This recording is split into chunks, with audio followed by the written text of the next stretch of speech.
no deben interrumpirme o simplemente escribir en el chat que igual voy a estar atento, ¿ok? Ahorita ando con la poderosa. Ojalá gane hoy día Barcelona, si no voy a terminar muerto. Voy a terminar suicidando. Aquí vamos con la segunda semana. Con respecto a esta diapositiva la hizo mi compañero Pablo y Mateo, yo no las hice, así que les voy a dar el crédito a ellos antes de empezar y empecemos con lo que es las soluciones. ¿Qué son las soluciones? En la primera semana nosotros ya estudiamos un poco lo que son las mezclas. ¿Qué son las mezclas? Acuérdense que era la combinación de dos o más sustancias puras. Las soluciones es una mezcla homogénea debido a que se van a unir estas sustancias en una misma capacidad, en una misma composición. Entonces, en otras palabras, las soluciones son mezclas homogéneas, ¿ok? Y no están relacionados químicamente. Para nosotros entender esto de las soluciones, tenemos que entender algo, lo que es soluto, lo que es solvente, lo que es disolución o solución y lo que es la solubilidad, que son prácticamente características o términos usados durante el tema de soluciones. ¿A qué se refiere con lo que es el soluto? El soluto es la sustancia la cual va a estar primero que nada en menor cantidad y es la que se va a disolver. Es decir, es lo que nosotros vamos a agregar a la sustancia y la que se va a terminar mezclando. El solvente es la sustancia que va a estar en mayor cantidad y es la que va a acoger a lo que es el soluto. Si ponemos un ejemplo, el agua sería el solvente y lo que es el soluto sería el café. Siempre va a haber mayor cantidad de agua que de café y eso es lo que va a ocasionar que ambos se mezclen. ¿Ok? Entonces el soluto es lo menor y el solvente es lo mayor. En el cuerpo humano, dentro de las células, tiene la misma capacidad. Por ejemplo, tenemos más agua dentro de las células, sería el solvente, y el soluto serán los iones que entren adentro de la célula. ¿Ok? Eso es con referencia a lo que es el soluto y a lo que es el solvente. Cuando nosotros hablamos de disolución o solución, hablamos del mecanismo por el cual ya se mezclan ambos, tanto con el soluto como el solvente. Es decir, la disolución o la solución es prácticamente cuando ya tenemos el café hecho. ¿Ok? Es cuando ya tenemos en un solvente ya todos los solutos mezclados en una mezcla totalmente homogénea. Y la solubilidad es la capacidad del soluto que se puede disolver a un disolvente. ¿Ok? Es que se puede, la capacidad en la que se puede disolver. Por ejemplo, si nos ponemos a hablar también del agua y del café, nosotros tenemos que lanzar una cierta cantidad de café al agua para que se pueda mezclar, porque si nosotros lanzamos poco café, poco soluto, el café no se termina de mezclar y se queda como que muy aguachento, el término aguachento.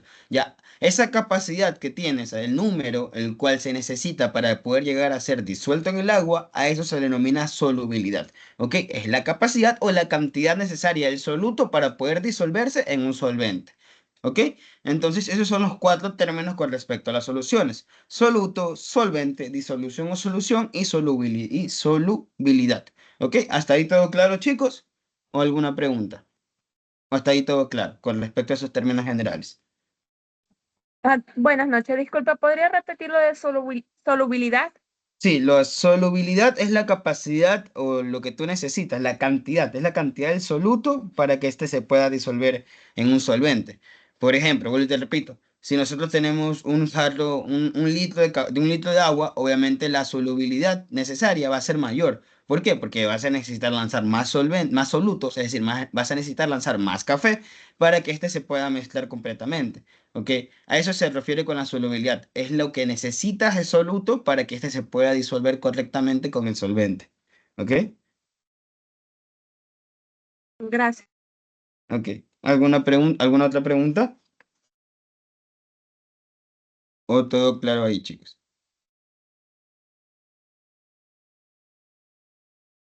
Una pregunta, Todo claro. Sí, dime, Felipe. ¿disolvente y solvente es lo mismo o hay una diferencia? Es prácticamente lo mismo. Disolvente y solvente es prácticamente lo mismo. Lo que se diferencia es disolución y disolvente. Eso sí es diferente. Pero disolvente y solvente es lo mismo. Gracias. Ok. ¿Alguna otra pregunta, chicos?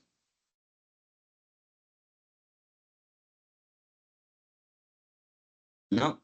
Ok, ahora veremos sobre términos adicionales, es decir, características adicionales, lo que acabamos de estudiar ahorita, y tenemos lo que es miscible. ¿A qué se refiere el término miscible? Hace referencia a lo que el líquido que se disuelve en líquido o lo que es el soluto que se disuelve en el solvente, pero que sea un estado líquido. Ok, vamos a poner el mismo ejemplo del agua con el café. A veces, cuando el café se termina, le lanzamos un poquito de agua caliente y que hace el líquido, para así decirlo, el café, y ese mismo líquido nosotros lo volvemos a usar. Uy, se me está descargando la computadora. Y ese mismo líquido lo volvemos a usar para hacer más café. Uy, se me quedó el celular. ¿Ya? A eso se refiere con el término miscible. ¿A qué se refiere miscible? Es el líquido que se puede disolver en líquido. ¿Ok? El que se puede lograr mezclar homogéneamente. Muy contrario a lo que es inmiscible. ¿Ok? ¿A qué se refiere inmiscible? Es el líquido que no se disuelve en líquido o es el soluto que no se disuelve en el solvente.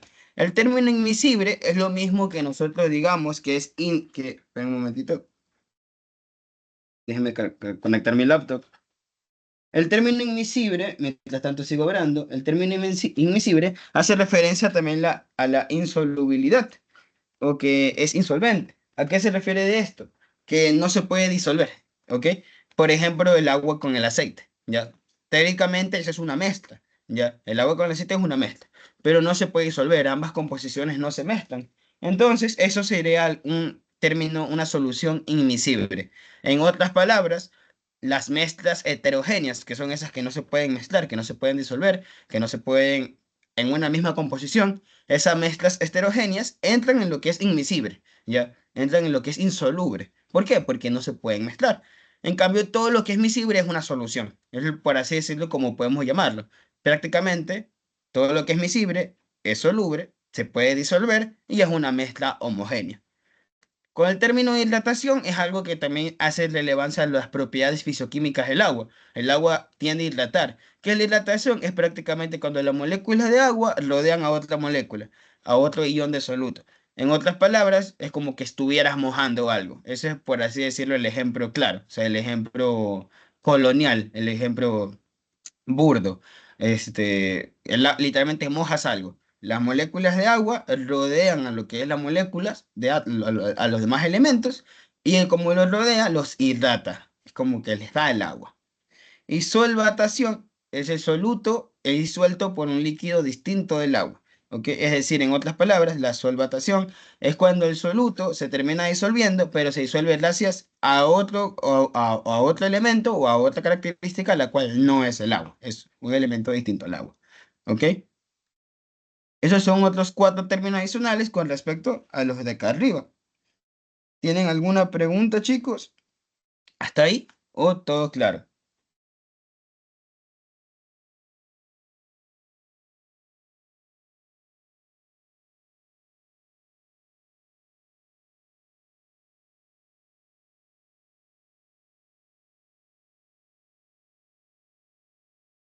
Todo claro. Ok, por ejemplo, miren, si nosotros queremos tener términos de solvatación, es decir, soluciones las cuales son diferentes al agua, tenemos el cloruro de plomo, también el cloruro de sodio, que es la sal, son soluciones, son uniones prácticamente, pero no es con el agua, es con otras sustancias, por ejemplo.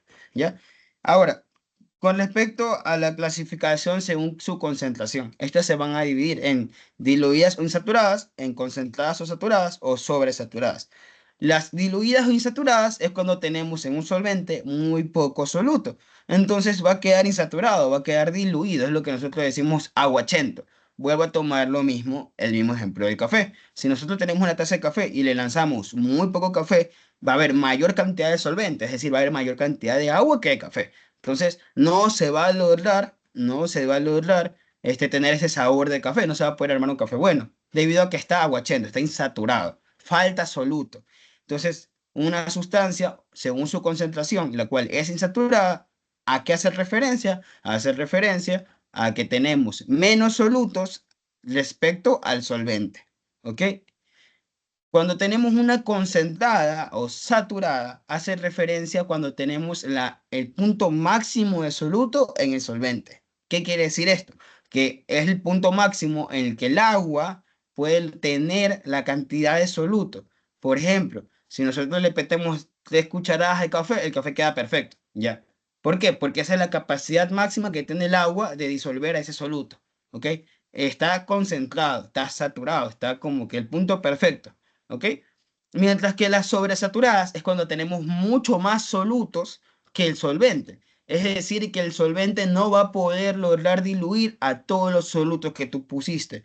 Lo mismo con el café. Si tú lanzas demasiado café, va a haber un punto que ya no va a poder disolverse y va a quedar en la parte de abajo de la taza, va a quedar como que una mancha negra de café.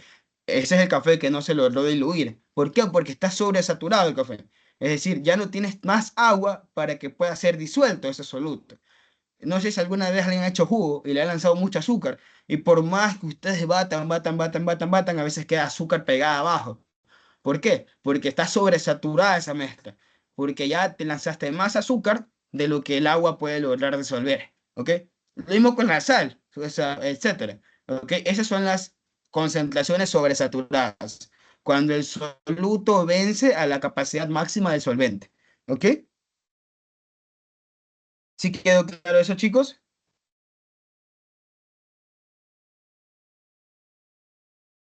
Ok, listo. Ahora, estas soluciones o disoluciones van a tener estados. Estados sólidos, líquidos y gaseosos, como estuvimos hablando. Por ejemplo, el bronce, el acero, el latón es prácticamente las latas, pues las latas están hechas de latón, y la amalgama son disoluciones sólidas. ¿Por qué son disoluciones? Porque son uniones de sustancias, son mezclas homogéneas también, ¿ya? Pero son sólidas. No todas las disoluciones son líquidas, la mayor parte son líquidas, pero, dime, Abraham. Una pregunta, ¿qué era una disolución? Disolución es lo mismo que solución. O sea, podemos decir soluciones sólidas. ¿Ya? Es lo mismo. Ah, No gracias. sé si... Sí, no te preocupes. ¿Ya? Entonces, cuando hacemos referencia a disolución, hacemos referencia a las soluciones. ¿Ok? Solo que el término correcto es decirle disoluciones. ¿Ya? Por lo que ya son dos cosas ya mezcladas. Di de dos soluciones. Ya están mezcladas. Entonces, las disoluciones sólidas, por ejemplo, el bronce, el acero, el latón y el amalgama, son pequeñas combinaciones, son pequeñas disoluciones, son pequeñas combinaciones, son mezclas homogéneas, pero son sólidas, están en estado sólido. También tenemos las líquidas, ¿ok? Que es, por ejemplo, el agua con el azúcar, el agua con la sal, el alcohol, las bebidas gaseosas que tienen una mezcla de soluciones, azúcar, CO2, agua, etcétera. Entonces, esas son disoluciones líquidas.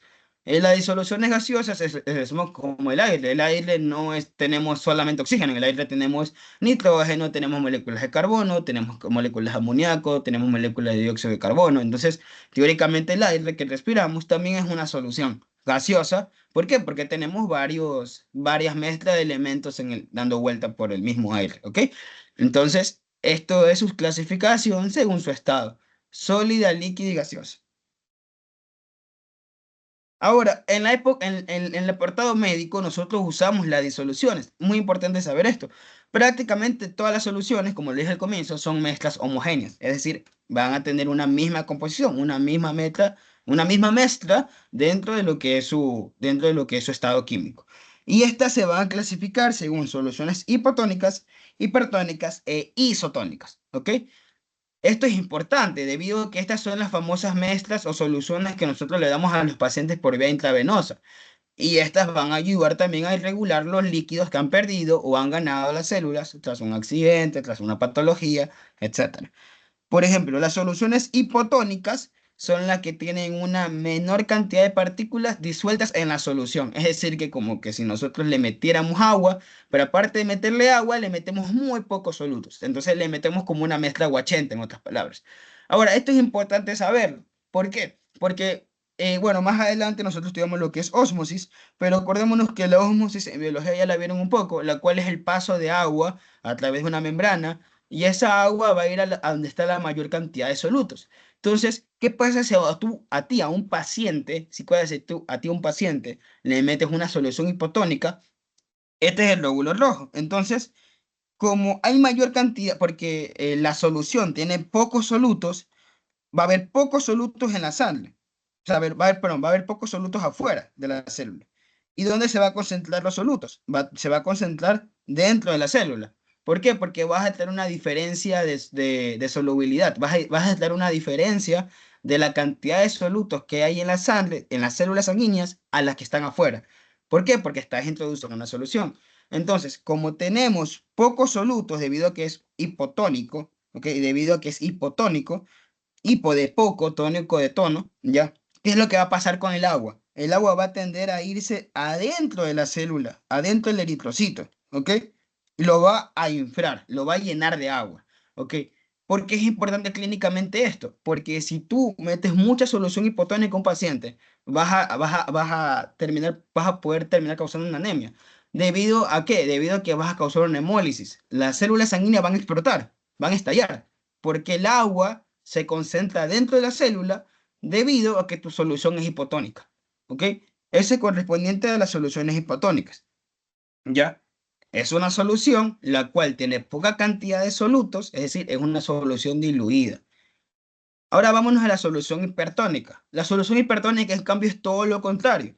Vas a suministrar una solución la cual está excedida de lo que es solutos.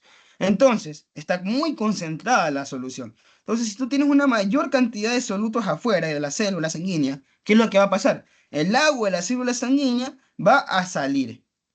Va a salir. ¿Ok? Y como el agua sale, las células van a empezar a aplastarse. Cuando alguien toma, las bebidas alcohólicas son hipertónicas. Entonces, por eso es que como tal, después cuando alguien toma mucho, terminamos con un dolor de cabeza insoportable. ¿Por qué? Porque como sale el agua, las células del sistema nervioso se chupan y eso ocasiona que después se inflamen. Y eso es lo que produce el dolor de cabeza después de tomar alcohol. ¿Por qué? Porque el alcohol es una solución hipertónica, tiene exceso de solutos. Entonces, en otras palabras, te va a deshidratar. Es por eso que cuando nosotros tomamos alcohol, las células sanguíneas empiezan a tirar agua y como empiezan a sacar agua de la célula, tu cuerpo humano piensa que estás deshidratado. Entonces, es por eso que te dan más ganas de tomar agua y como tomas más agua, terminas orinando más y así, etcétera, etcétera, etcétera. ¿Ok? Eso es con respecto a lo que es la solución hipertónica. Y la solución isotónica, que un ejemplo de una solución isotónica es la intravenosa. Ay, me olvidé el nombre. La intravenosa es. ah, ah, ah, ah. Uy, me olvidé el nombre. Es la que se pone siempre en todo paciente. Bueno, hasta que me acuerdo.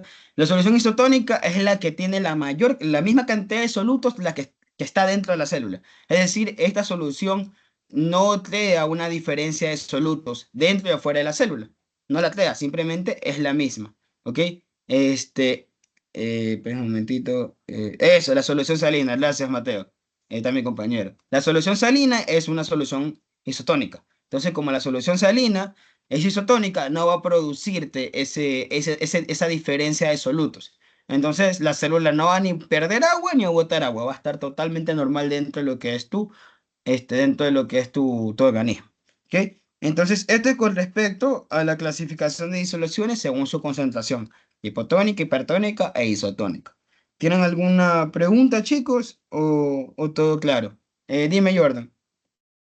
A ver, una pregunta, lo que es la comparación de la solución hipertónica y la hipotónica, o sea, la isotónica en sí, es, digamos, la solución salina, es la que mantiene la célula como tal o hay algún concepto en específico. Se te trabó justamente cuando hiciste la pregunta, hermano. Puedes volver a repetir, disculpa. Sí, o sea, un momento, un momento.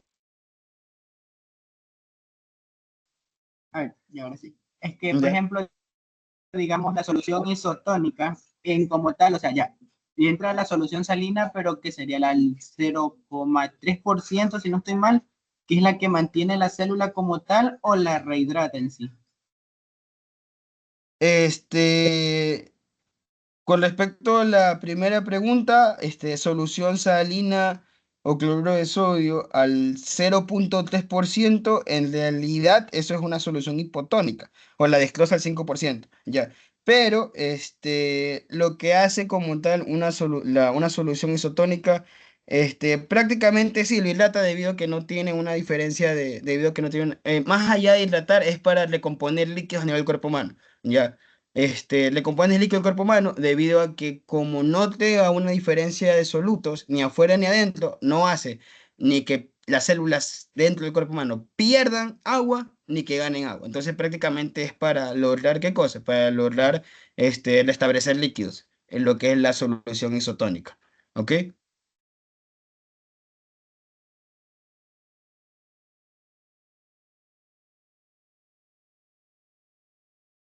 Dale, Jordan. ¿Alguna otra pregunta, chicos? Yo, Sí, a ver, dime.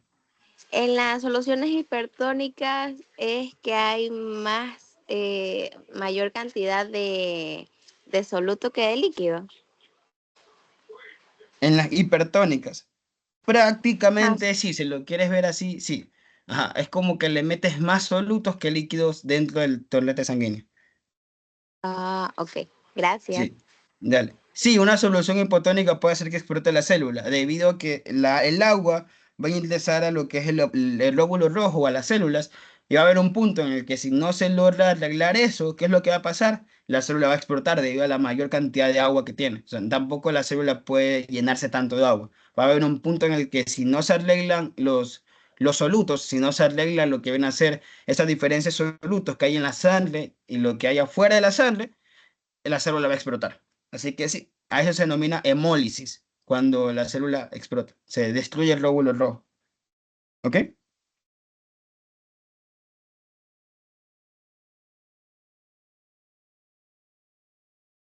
¿Alguna otra pregunta, chicos? ¿O todo claro?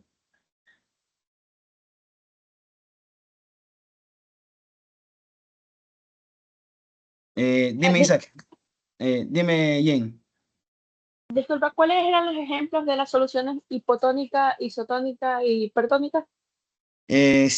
Con respecto a la hipertónica, tenemos, me parece que es de Strokes, Mateo, tú te sabes, creo que es destroza al 10% la hipertónica, ¿no? Y la hipotónica es destroza al 5%.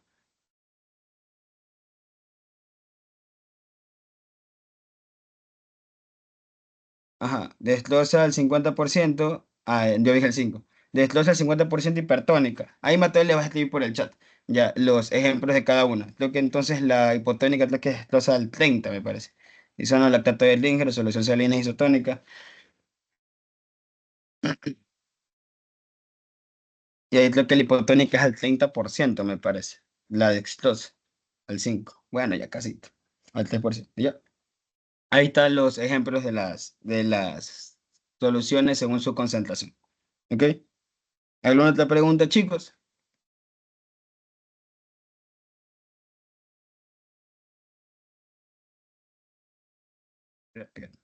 No, creo que antes alguien tenía alzado una mano, pero no vi quién era. Bueno, ahora vámonos con respecto a los efectos que ejerce la presión en la temperatura con la solubilidad.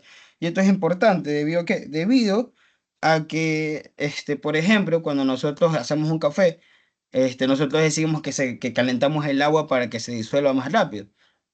¿Por qué? Porque la temperatura va a aumentar la curva de solubilidad. Es decir, que si el solvente le aumentamos la temperatura, va a ser más capaz de disolver el soluto. Entonces, aquí la presión y la temperatura sí tienen una importancia, debido a que si el solvente está en un ambiente muy frío, el soluto va a tener una capacidad mayor, o sea, vas a necesitar mayor capacidad de soluto para que pueda ser disuelto. En otras palabras, si el ambiente es muy frío, la solución va a ser un poco más difícil, va a ser mucho más extensa, va a ser más lenta. Mientras que si el solvente está más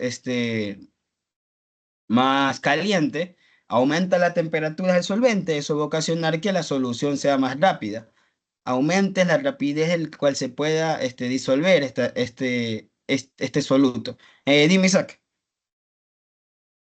Tengo entendido que no solo se refiere a la calentura como tal, por ejemplo, o sea, por ejemplo, quemar, sino, por ejemplo, un ejemplo lo de la licuadora, ya que bueno, la temperatura se refiere al hecho del movimiento de moléculas. Ajá. Eso hace referencia también a lo que es la energía cinética. ¿Por qué? Porque el movimiento ocasiona energía cinética. O sea, lo que dice, por ejemplo, lo de la calculadora, perdón, ahora tontería, lo de la licuadora es verdad. ¿Por qué? Porque lo de la licuadora al momento de mover, eso produce energía cinética. Y la energía cinética también se resulta o tiene como resultado calor. Entonces, sí, mientras más movimiento haya, como por ejemplo en una licuadora, hace más energía cinética y eso se contempla el calor, ¿ya? Eso también con respecto a las energías. Tenemos energías cinéticas y energías térmicas, ¿ya? Es lo mismo. Energía cinética corresponde a lo que es el movimiento. ¿Qué hace la licuadora? Hace un movimiento rápido. Ese movimiento rápido se traduce a prácticamente calor. Entonces, prácticamente estás elevando la temperatura de lo que es el solvente, ¿ok? En otras palabras, tienes más calor y ese calor, ¿qué es lo que ocasiona? Que el soluto se pueda disolver más rápido, ¿ok? Ok, muchas gracias. Ajá, exacto. Ya. Y con respecto a la temperatura, a mayor temperatura, perdón, con respecto a la presión, a mayor presión, también, así mismo, a mayor presión, también el solvente es más fácil de disolverse que a menor presión. ¿Ok? Eso con respecto a estas propiedades químicas.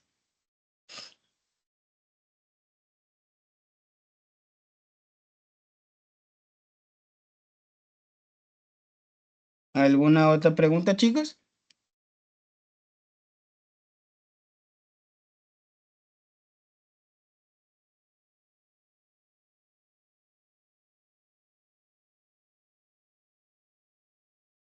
¿No? Ok, listo. Ahora, con respecto a la concentración de las disoluciones, estas se van a medir por medio de moles. ¿Qué es esto? La concentración de una disolución es la cantidad de soluto presente en una cantidad dada de solución. Eso significa moles. ¿Ok? Entonces, la capacidad de estar diluido o concentrado, ¿en qué se va a medir? Se va a medir en moles. Un ejemplo de mayor presión. Este. Con respecto a las soluciones, vamos a ver, te diría la olla de presión, pero eso tiene que ver más con la ley de gases. Mm, mm, mm, mm, mm, mm, mm, mm, mm. Un ejemplo con presión. Ya te voy a dar ese ejemplo. Ya me lo googleo y te lo escribo por el chat, ¿ya? Porque la pena es que la teoría te dice las ollas de presión. Bueno, o sea, la olla de presión te aumenta, mientras mayor presión aumenta también la temperatura y aumenta también la presión. Bueno, sí, también puede lograr también puede lograr disolver un soluto con un solvente, teóricamente. Así que sí, teóricamente la olla de presión también puede ser un ejemplo con respecto a lo de mayor presión. Igualmente, ya mismo voy a buscar en internet más ejemplos con respecto a presión y ahí te las pongo en el chat. ¿Ok? Ya bueno, con respecto a la concentración de disoluciones, vuelvo y repito, la concentración de estas disoluciones se miden en moles. Moles es la cantidad de moles solutos presentes en una cantidad dada de solución. Es la unidad de medida para medir esta cantidad de soluciones, los moles. Es por eso que nosotros hablamos aquel término de molaridad, el cual es el número de moles de solutos en un litro de solución. Por eso que con esto, con los moles, nosotros logramos medir la solución. Mientras más moles tengamos, la sustancia va a estar más concentrada. Mientras menos moles tengamos en el litro de disolución, perdón, de solución, va a estar más diluido. ¿Ok? Y aquí obviamente entran las unidades físico porcentuales, que es el porcentaje en masa, porcentaje en volumen y también unidades químicas, que eso no nos vamos a meter tanto a detalle. ¿Ok? Pero aquí lo que te abre esta diapositiva es prácticamente eso, que la solución o la capacidad de la solución se mide en los moles. ¿Ok? Y bueno, esto ya es un poco lo que vieron en biología con respecto a ósmosis y diálisis. La ósmosis no es nada más que el paso del agua a través de una membrana semipermeable de un punto en el que tiene menor concentración de soluto a mayor concentración de soluto. Esto se debe a la propiedad fisioquímica del agua. La propiedad fisioquímica del agua, su componente tetraédrico, le da la apertura de poder ir o dirigirse hacia los solutos para que estos se unan químicamente por el medio de sus enlaces de hidrógeno. Entonces, si nosotros ponemos una membrana semipermeable, justamente aquí, el agua va a dirigirse hacia donde tengamos mayor cantidad de solutos. ¿Por qué? Porque quiero que vean que las moléculas de agua van a ir a buscar siempre a sus compañeros para poder juntarse. Entonces, si de este lado hay más compañeros que los de acá, el agua va a buscar el lugar donde hay más compañeros, va a ir a buscar donde hay mayor cantidad de solutos. Entonces, por eso el agua viaja a través de esta membrana semipermeable, ¿ok? Hacia el lugar donde hay mayor cantidad de solutos. no es como la difusión simple, que habla sobre el gradiente de concentración, eso es otra cosa. Aquí hablamos sobre la cantidad de solutos. Entonces, el que es la ósmosis no es nada más que el paso de agua a través de una membrana semipermeable, la cual va a dirigirse de un lugar de menor concentración de solutos a una mayor concentración de solutos. Vuelvo y repito, aquí hablamos de solutos, no hablamos ni del gradiente electroquímico ni del gradiente de concentración, ¿ok? Y la diálisis es prácticamente lo mismo, solo que aquí sí vamos a hablar no ni de solutos ni de agua, aquí vamos a hablar de moléculas, ¿ok? ¿Por qué? Porque nosotros vamos a tener aquí una membrana, vamos a tener dos compartimentos y vamos a poner una membrana, la cual va a ser semipermeable también, pero va a ser impermeable a moléculas grandes y permeable a moléculas pequeñas, ¿ok? ¿Qué quiere decir esto? Que, por ejemplo, en esta membrana solamente van a pasar moléculas muy pequeñas, como el cloro, como el sodio, pero las proteínas, que son coloides, que son moléculas mucho más grandes, se van a quedar del otro lado. El proceso de diálisis es prácticamente lo que hace el riñón. El riñón, a través de sus glomérulos renales, a través de sus capilares y a través de sus túbulos, filtran la sangre, ocasionando de que ciertas moléculas, como por ejemplo las proteínas, no traspasen esa barrera y que solamente expulsemos ciertos elementos, como lo que a veces expulsamos un poco de sodio, un poco de hidrógeno, un poco de cloro, etcétera, etcétera, etcétera. Entonces, la diálisis no es nada más que el paso de sustancias a través de una membrana semipermeable, la cual esta membrana, ¿qué es lo que hace? Retiene las sustancias grandes y deja pasar a las más pequeñas. ¿Ok? Eso es con respecto a las diálisis. ¿Alguna pregunta con respecto a ósmosis o diálisis, chicos? Uy, me muero. ¿Alguna pregunta? Uy, está tos, no se me cura, está tos, loco. Dime, Jordan. En lo que es en la osmosis tiene que ver, o sea, ¿tiene algo que ver lo que es el solvente o no? En la osmosis. O sea, técnicamente el solvente, hasta si nos ponemos a pensar así, técnicamente el solvente es el que se mueve en la ósmosis, ¿ya? Porque es el agua, ¿ya? Ahí no tiene nada que ver con si se mezcla o no se mezcla, ahí tiene que ver nada más el paso del agua, o sea, cómo se mueve el agua a través de una membrana semipermeable, ¿ok? Esto es lo que te explica, por ejemplo, el movimiento del agua a través de la sangre del cuerpo humano, si te das cuenta, lo que vimos acá arriba. Prácticamente esto es ósmosis. La membrana semipermeable son los capilares sanguíneos. Entonces, dependiendo de dónde se encuentre la mayor cantidad de solutos, el agua va a ir de un lugar al otro. Eso es prácticamente lo que hace la ósmosis. Te explica el movimiento de agua a través de lo que son las membranas del cuerpo humano, ¿ok? A través de los solutos. No sé, Jordan, si quedó claro. Listo. ¿Ya? ¿Alguna otra pregunta, chicos, para irnos a lo último de la segunda semana, que son las leyes de los gases? Disculpe, ¿podría repetir diálisis? Sí, la diálisis es prácticamente el paso de sustancias a través de una membrana, ¿ok? La cual esa membrana va a ser, por así decirlo, lo que va a ocasionar esa membrana es que no deje pasar a las macromoléculas, es decir, no deje pasar a las sustancias grandes y solo permita el paso de sustancias pequeñas. Es lo que hace prácticamente el riñón. ¿Por qué nosotros no orinamos proteínas a través del riñón? Porque nosotros en el riñón tenemos membranas como esta, las cuales están especializadas en detener dentro de la sangre estas sustancias pesadas, importantes en el cuerpo humano, y solamente dejar pasar a las sustancias pequeñas. Esto hace referencia a diálisis, ¿ok? El paso de moléculas pequeñas a través de una membrana y la retención de moléculas grandes en el otro lado, por la misma membrana, ¿ok? Ok, gracias. Dale. ¿Alguna otra pregunta, chicos? ¿O todo claro hasta ahí? ¿Sí? ¿Todo claro? Ya, bueno, ahora vámonos con la ley de los gases. ¿Ok? Para entender la ley de los gases, tenemos que en la ley de los gases vamos a tener cuatro leyes. Una ley combinada de los gases que va a tener prácticamente los tres factores que interfieren aquí, que son la presión, el volumen y la temperatura. Y de vamos a tener otros tipos de leyes, que es la ley de Boyle, la ley de Charles y la ley de Gay-Lussac. ¿Ok? Algo importante que tenemos que entender cuando usamos este tipo de leyes es que la presión siempre se va a medir en ATM, el volumen siempre en litros y la temperatura siempre en Kelvin. Pero a veces se puede poner ejercicios en los que en vez de usar el ATM, usemos los pascales. Y si usamos pascales, tenemos que usar aquí en volumen y centímetro cúbico. pero la temperatura siempre en Kelvin. Y la temperatura siempre es en Kelvin. Siempre la temperatura es en Kelvin. Es constante la temperatura, siempre en Kelvin. Entonces, si nos dan en grados centígrados, tenemos que transformarlo a Kelvin. Si nos da en Fahrenheit, tenemos que transformarlo a Kelvin. ¿Ok? Lo que puede variar es la presión y el volumen. Si se usa ATM, que es atmósfera, tenemos que usar siempre el volumen en litro. Y si usamos pascales, siempre tenemos que usar el volumen en centímetros cúbicos. Pero la temperatura siempre se mantiene en Kelvin, ¿ok? Pero bueno, como ustedes le mencionaron que no iban a tener ningún proceso de calcular, vamos a centrarnos netamente en lo que dice cada ley. Algo importante para entender estas leyes será aprender a nuestra ley combinada de los gases y ya veremos que cada ley va a tener una constante, ¿ok? ¿Qué es constante? Que siempre va a tener ese valor, el mismo número. Entonces nosotros vamos a anular ese valor en la ley, en esta fórmula que es la ley combinada. Ya le voy a explicar esto. Para esto vámonos a la ley de Boyle. La ley de Boyle nos explica que para una misma masa de gas va a tener una temperatura constante y cuando la presión aumenta, el volumen de gas disminuye y viceversamente. Es decir, que es viceversamente proporcional.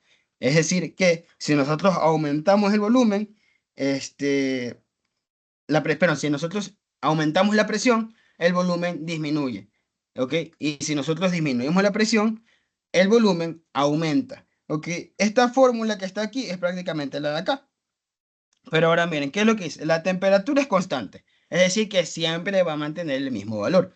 Y si la temperatura es constante, nosotros tachamos la temperatura de esta ley. Entonces, ¿qué nos queda? Nos queda la misma ley combinada de los gases, solo lo de acá arriba. Y esto de aquí va a ser la fórmula de la ley de Boyle. Presión 1 más volumen 1 es igual a presión 2 por volumen 2. Presión 1 por volumen 1 es igual a presión 2 por volumen 2. Y es lo que tenemos aquí. Esta es la fórmula. Presión 1 por volumen 1 es igual a presión 2 por volumen 2. Para que se aprendan cuál es la constante, por ejemplo, mis amigos decían la T de Boyle. La T de Boyle. ¿Por qué la T de Boyle? Porque la T es la temperatura. Entonces, la T es la constante. Entonces, ¿cuál es lo constante en la ley de Boyle? Es la temperatura. ¿Y qué es lo que cambia?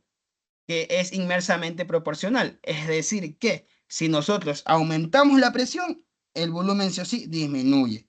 Y si nosotros disminuimos la presión, el volumen aumenta. Esto hace referencia, por ejemplo, a lo que nosotros usamos en una jeringa.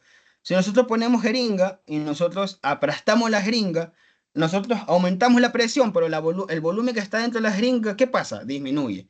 Y si nosotros no metemos presión, el volumen aumenta. Eso hace referencia a esto, lo que es la T de Boyle, ¿ok? A ese ejemplo en la vida cotidiana, en las jeringas, por ejemplo, ¿ok? ¿Sí quedó claro la T de Boyle, chicos? ¿La ley de Boyle o alguna pregunta? ¿Puedes volver a repetir? Sí, a ver, la ley de Boyle te habla de que a una misma masa de gas la temperatura es constante. Entonces, aquí no dice qué cosa, que la temperatura siempre va a ser igual. Entonces, ¿cuál es aquí es donde entran las preguntas? ¿Cuál es la constante en la ley de Boyle? La temperatura. Entonces, volvemos a esta fórmula de aquí, que es la ley combinada de los gases, y tachamos la temperatura, la borramos. Entonces, ¿qué nos queda? Presión 1 por volumen 1 es igual a presión 2 por volumen 2. Esta será la fórmula de la ley de Boyle. Por eso es que yo digo la T de Boyle. La T de temperatura, entonces ya sé que es en las constantes, entonces borramos la temperatura y nos quedamos con la fórmula. ¿Ok? ¿A qué hace alusión esto en la vida cotidiana? Las jeringas. Tenemos una jeringa, ponemos aquí un volumen, pónganle aquí 1 mililitro, y si nosotros aplastamos la jeringa, el volumen, ¿qué pasa? Sale, disminuye. ¿Ya? Si nosotros no ejercemos presión, el volumen no disminuye. Entonces, por eso es inversamente proporcional. Si tú aumentas la presión, el volumen disminuye. Si nosotros disminuimos la presión, el volumen aumenta. ¿Ok? A eso se hace referencia la T de Boyle. ¿Ok? Aumento de volumen, perdón, aumento de presión, disminución de volumen. Disminución de presión, aumento de volumen. ¿Cuál es la constante? La temperatura. ¿Ok? No sé si quedó más claro, no sé qué me preguntó, disculpen, pero no sé si quedó más claro. ¿Sí? Sí, ahí sí. Ya. Gracias. Listo. O sea, básicamente es inversamente proporcional, ¿verdad? Ajá, es inversamente proporcional, exacto. Ok. Ujú. Y es la única ley que va a ser inversamente proporcional. ¿Ya? Eso con respecto a la ley de Boyle. Ahora, vámonos a la ley de... ¿Dónde está? Acá abajo. La ley de Charles.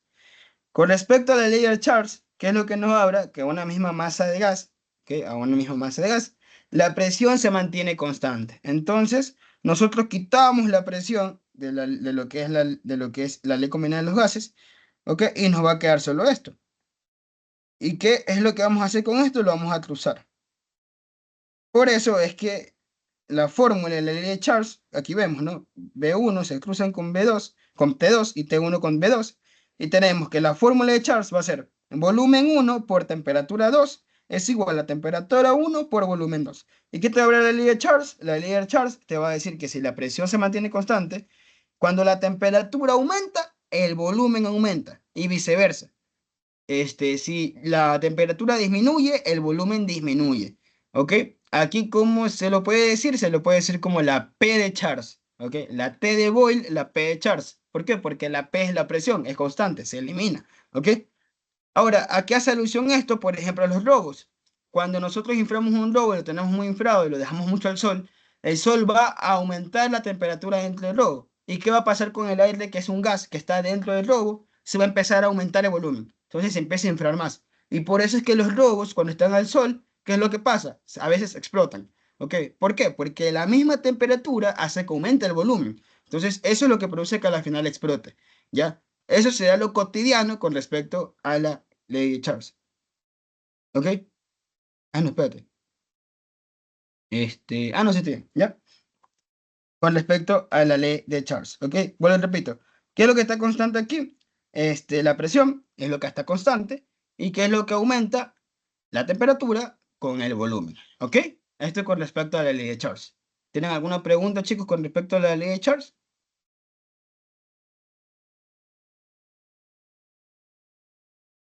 ¿O todo claro?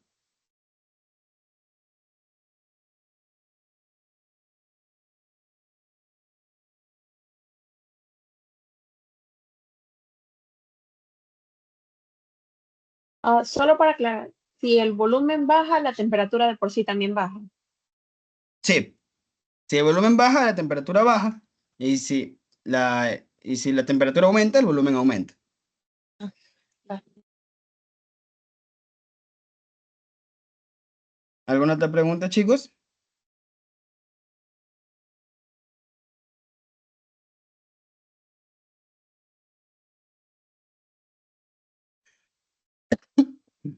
¿No? Bueno, y por último nos queda lo que es la ley de Gay-Lussac, ¿ok? La ley de Gay-Lussac, ¿cuál es la única que todavía falta que sea constante? El volumen, ¿ok? ¿Y qué es lo que va a pasar aquí? Lo mismo que estudiamos en el anterior. Si la temperatura aumenta, la presión también aumenta. Si la presión también aumenta, la temperatura aumenta. Si la presión disminuye, la temperatura disminuye. Si la temperatura disminuye, la presión disminuye. El mejor ejemplo de aquí es lo que es la olla de presión. ¿Ok? La olla de presión, mientras mayor presión le metas a la olla, aumenta mayor la temperatura. Por eso se cocen más rápido las carnes dentro de una olla de presión. O la misma temperatura aumenta también la presión dentro de la olla y eso hace que se cosa más rápido la carne. Entonces, ¿qué es lo que te explica la ley de Gay-Lussac? Que en una misma masa de gas, el volumen se mantiene constante, es decir, que el volumen no se mueve, pero lo que sí cambia es su temperatura y su presión. Si la temperatura aumenta, la presión aumenta, y si la presión disminuye, la temperatura disminuye. Entonces, si se dan cuenta, la única fórmula, la única ley, la cual es inversamente proporcional, es decir, que una aumenta y otra disminuye, es la T de Boyle. Porque de ahí la de Gay-Lussac y la de Charles, ambas son proporcionales. Es decir, si aumenta el uno, aumenta el otro. Si aumenta el uno, aumenta el otro. Solo la T de Boyle es la que se aumenta uno, disminuye el otro. ¿Ok? Y eso hace referencia a las leyes de los gases. ¿Ok? ¿Tienen alguna pregunta, chicos? ¿O quedó todo claro?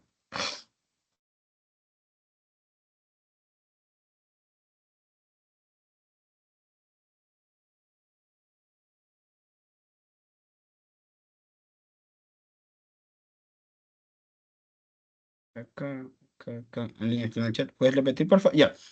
¿Qué hace la ley de Gay-Lussac? La ley de Gay-Lussac lo que te habla es que, por ejemplo, en una misma masa de gas, si nosotros aumentamos la temperatura, la presión aumenta. Y si nosotros aumentamos la presión, aumenta la temperatura. Y si nosotros disminuimos la temperatura, la presión disminuye. El mejor ejemplo, vuelvo y repito, es la olla de presión. Si aumenta la temperatura, cuando tú pones a cocer y la olla de presión está bajo el fuego, aumenta la temperatura, la presión aumenta. Y si y eso hace que la carne se cosa más rápido, ¿ya? Es el mejor ejemplo. La ley de Lusac es la olla de presión, ¿ok?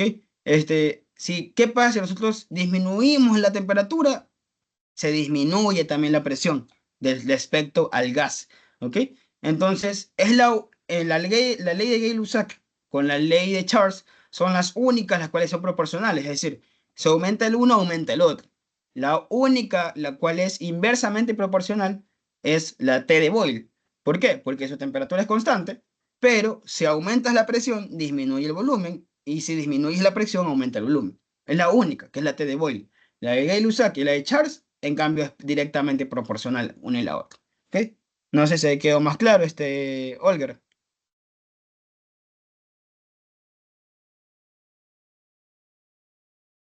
¿Y sí? ¿Alguna otra pregunta, chicos, acerca de la segunda semana? Para empezar lo que es tercera semana con mi compañero Mateo.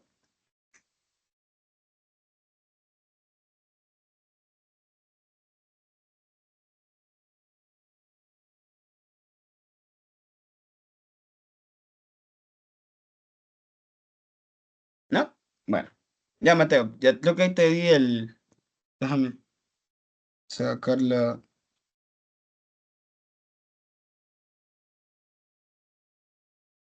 Mateo, ahí te vas a compartir.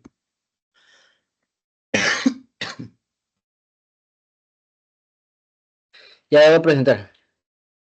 Ya.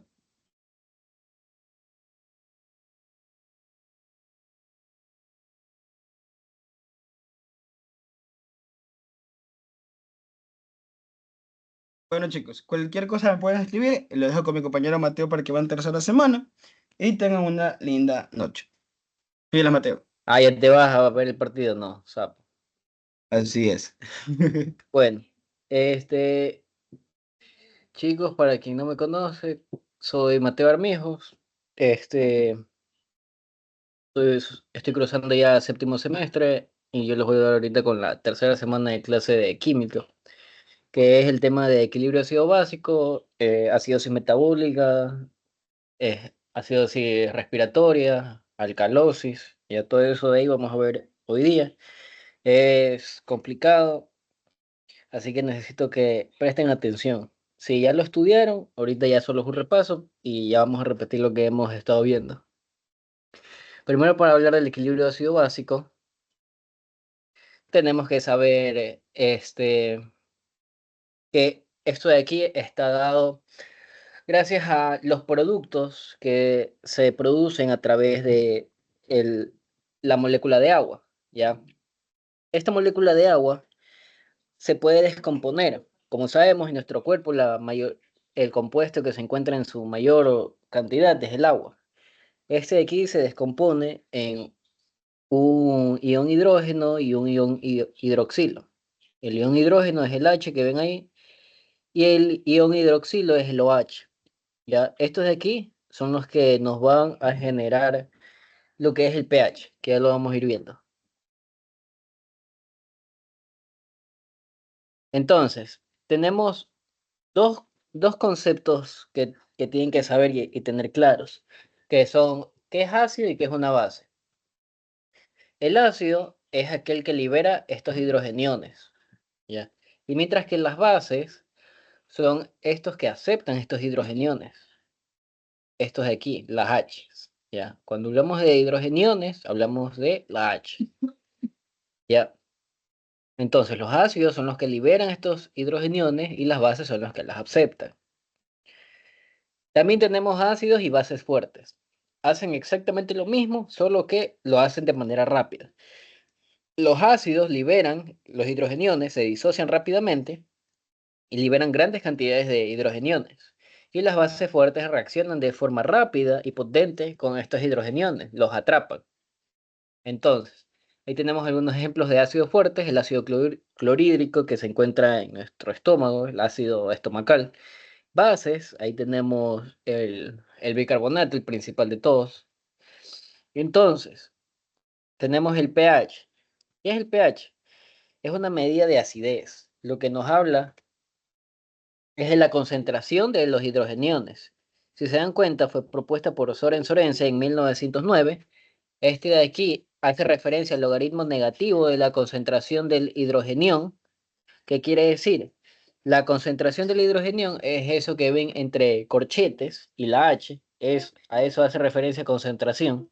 Es igual a la concentración de los OH, o sea, es una relación igual, ¿ya? Esto de aquí es, si lo ponemos en número, es igual a 1 por 10 a la menos 14. Si lo dividimos, 1 para cada uno, porque como les había dicho, es igual la concentración de hidrogeniones que de OH. Si lo dividimos en dos, tenemos que la concentración de los hidrogeniones, que es la que nos interesa, que es la que nos va a dar en sí la medida de pH, nos, nos va a dar 1 por 10 a la menos 7. ¿Ya? Y esta de aquí la podemos obtener gracias a una fórmula. La fórmula es menos logaritmo de la concentración de los hidrogeniones. Esta es igual al logaritmo de 1 por 10 a la menos 7. Un truco para saber el pH rápido, así a simple vista, si les ponen un ejercicio, ¿ya?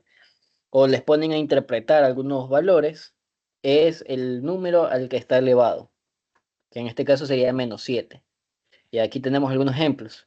1 por 10 a la menos 4, el pH va a ser 4, porque está elevado a la 4. 1 por 10 a la 2, a la menos 2, va a ser 2.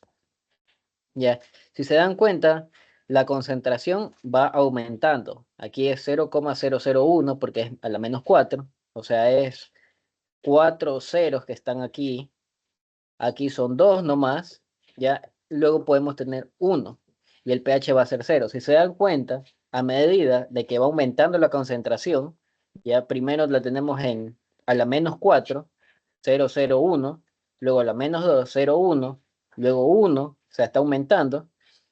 Si se dan cuenta, el pH está disminuyendo, ya. El valor del pH, tenemos aquí una escala que va de 0 hasta el 14, y siendo el 7 el punto neutro. El pH normal de nuestro cuerpo es de 7,35 a 7,45. Es un rango muy estrecho. Ya cualquier variación para arriba o para abajo es una patología. Puede significar un desequilibrio. Por eso el rango es tan pequeño, es de 0,1. El rango el margen de error que puede variar el pH. Es muy importante eso de ahí. ¿Por qué? Porque estos hidrogeniones, que eso, el pH es eso de ahí, la concentración de estos hidrogeniones afectan todo nuestro organismo. Pueden dañarlo en muchos aspectos. Ya pueden hasta causar la muerte. Un pH ya de 6, para que se den cuenta, ya es prácticamente incompatible con la vida, porque hay una concentración aumentada de hidrogeniones. Ya, ¿para qué les digo esto? Porque nosotros, para obtener la medida del pH, podemos obtenerla de distintos fluidos, de distintos líquidos. Ya, nuestro pH que tenemos aquí, el valor normal, 735, 145, hacemos referencia al pH arterial, el pH de la sangre. Pero si se han puesto, sí, bueno, se han puesto a pensar que nosotros estamos compuestos de diferentes líquidos, uno de ellos es la orina es ácida. Entonces, esa orina no va a ser de 735 a 145. Ese es el punto neutro. La orina es ácida, va a tener un pH de 2, ¿ya? Dependiendo de qué fluido estemos midiendo, vamos a encontrar mayor o menor concentración de hidrogeniones. Pero la que nos interesa es el de la sangre, porque la sangre es la que está recorriendo todo el cuerpo y esta de aquí tiene que tener este valor. ¿Ya? Ya. La concentración de los hidrogeniones y el pH, o sea, esta relación es inversamente proporcional. Si se dan cuenta, a medida de que bajamos en la escala numérica, en la escala del 7 hacia el 0, si se dan cuenta, la cantidad de los hidrogeniones van aumentando. Y estas de aquí van a ser lo contrario si es que vamos hacia el otro lado. Esta relación es inversa.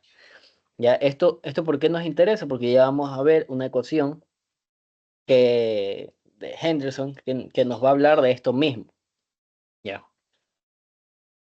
Y esta de aquí es la tabla en sí de lo que es el pH, la tabla del pH. Neutro es 7, de ahí de 6 para abajo ya es ácido, mientras que de 8 para arriba hasta el 14 es alcalino. Esto de aquí, estos dos nombres, ácido y alcalino, son los que nos va a dar los nombres de las patologías. Alcalosis quiere decir que estamos para este lado, del 8 para arriba. Acidosis quiere decir que estamos del 6 para abajo. O sea, si tenemos un valor normal de 735, 745,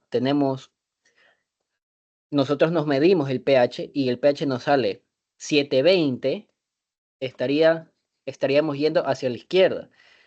Ya, en teoría sería neutro, obviamente, pero en cuanto a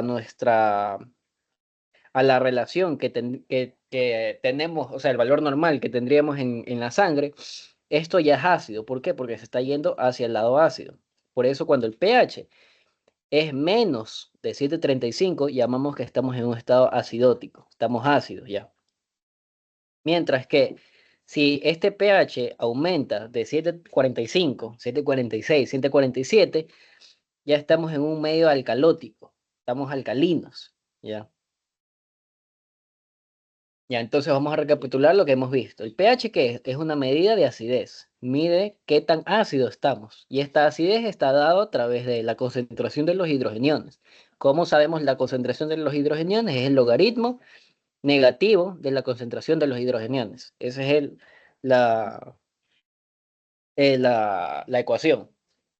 Luego, tenemos ácidos y tenemos bases. Los ácidos liberan estos hidrogeniones, mientras que las bases aceptan los hidrogeniones.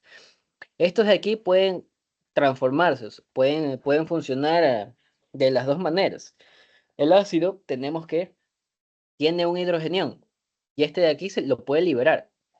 Entonces, al momento de liberarlo, se va a transformar en una base conjugada. Y asimismo, esta base conjugada puede aceptar estos hidrogeniones y se transforma otra vez en un ácido, porque lo acepta. Lo mismo va a pasar con las bases. Las bases pueden unirse un hidrogenión.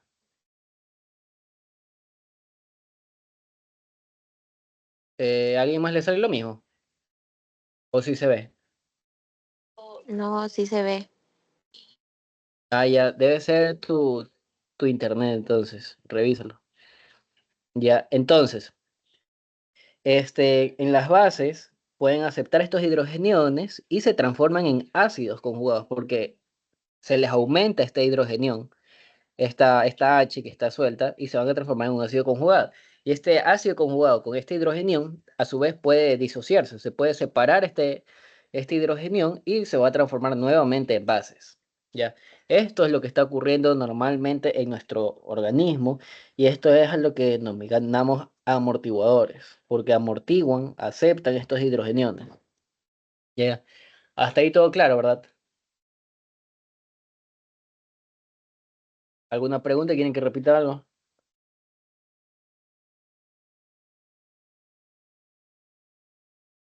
Disculpe, ¿se podría repetir las definiciones de ácido y base? Ya, ácido es toda sustancia que es capaz de liberar estos hidrogeniones. ¿Ya? Libera estos hidrogeniones. Y las bases son estas sustancias, estas moléculas que pueden aceptar estos hidrogeniones que son liberados por los ácidos. ¿Ya? ¿Ahí quedó más claro? Sí, gracias. Ya. Entonces, ¿cómo se logra este equilibrio? Este equilibrio, como les había mencionado, nuestro pH que tenemos que tener, el 735, 745, es regulado por tres mecanismos principalmente. Que tenemos el amortiguador de los líquidos corporales, que se da a través de la sangre, que corre por todo nuestro cuerpo, que es la inmediata. La respiratoria, que es ya intermedia, porque va a necesitar de un aumento en la concentración, mientras que la inmediata no va a requerir ese aumento en la concentración, sino que instintivamente ya se estén produciendo hidrogeniones por algún lado, inmediatamente los amortiguan, no los dejan libres, ya los atrapan estas bases, ya Mientras que la respiratoria ya va a necesitar que estos hidrogeniones estén libres, o sea, anden por el torrente sanguíneo y lleguen a una zona específica, que ya la vamos a ver, ¿ya? Y por otro lado tenemos la renal. La renal ya es la tardía, que va a realizar ya una función más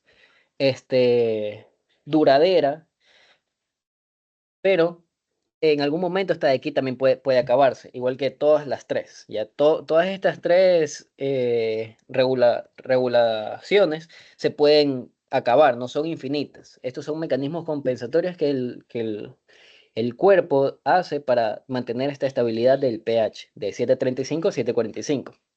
¿Ya? Pero estos mecanismos pueden fallar. Ya los vamos a ver cada uno de ellos. Entonces, tenemos estos amortiguadores o buffers. Esto es muy importante que sepan.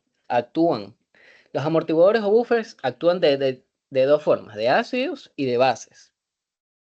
Entonces, estas sustancias son capaces de unirse a estos hidrogeniones que anden sueltos por ahí, como disociarse, como soltarlos, ¿ya?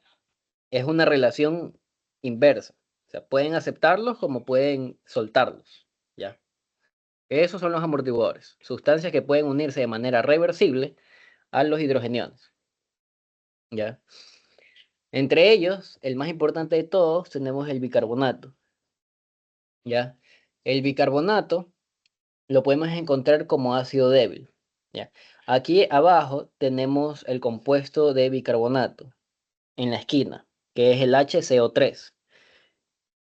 Este HCO3, que es el compuesto de bicarbonato, se puede unir a un hidrogenión. ¿Y entonces qué hace? Lo amortigua. Al unirse a este hidrogenión, como dijimos que ¿cómo se denominaba el bicarbonato? HCO3. Al momento de unirse un ion hidrógeno, se le va a aumentar 1, un ion hidrógeno. Entonces va a ser H, en vez de ser 1, va a ser 2. H2CO3. Ya, y entonces ahí se transforma en un ácido débil, ya, que es el ácido carbónico. El ácido carbónico lo vamos a ver muy seguido a continuación, pero este ácido carbónico se va a poder disociar, a descomponer en dos compuestos que lo conocemos muy bien, que es el dióxido de carbono, el CO2, y el agua, gracias a una enzima que es la anhidrasa carbónica, ¿ya? Esa es una de las formas que actúa el bicarbonato. ¿Ya? El bicarbonato también lo podemos encontrar como sal de bicarbonato, que es lo mismo que el bicarbonato, HCO3, pero con Na al inicio, que es sodio, sal. Y actúa de la misma manera. Como vemos abajo, tenemos el HCO3, que se puede unir al ion hidrógeno y se puede transformar, y se transforma, mejor dicho, en ácido carbónico, el H2CO3, y este de aquí se puede descomponer a agua y en CO2 gracias a la anhidrasa carbónica. ¿Ya? Pero este bicarbonato también se puede unir con un sodio, si ven hacia abajo, ¿ya? Y se transforma en la sal de bicarbonato. ¿Ya? Entonces, si se dan cuenta, las flechas van de ida y de regreso. Es una reacción reversible. Entonces, el CO2 y el agua pueden transformarse en ácido carbónico y este ácido carbónico se puede descomponer en bicarbonato y en hidrogeniones. Esto va a ser muy importante que lo sepan. ¿Ya? No solo va a ser unidireccional, no solo el bicarbonato se une a los hidrogeniones, se transforma en ácido carbónico, el H2CO3, y este ácido carbónico se descompone en agua, H2, H2O, y en CO2. No, también puede ocurrir lo contrario, ¿ya? Si se dan cuenta en la flecha, ¿ya? ¿Por qué? Porque ya lo vamos a ir viendo cómo funciona esto en nuestro cuerpo. ¿Ya? Entonces, aquí cómo actúa con ácidos fuertes y bases fuertes. Lo mismo que hemos estado viendo. El ácido clorhídrico, HCl, se disocia. Al ser un ácido fuerte, como lo vimos, bota de manera rápida, abrupta, el ion hidrógeno, ¿ya? Por eso, nuestro estómago es ácido. ¿Por qué? Porque las concentraciones de hidrógeno en nuestro estómago son elevadas.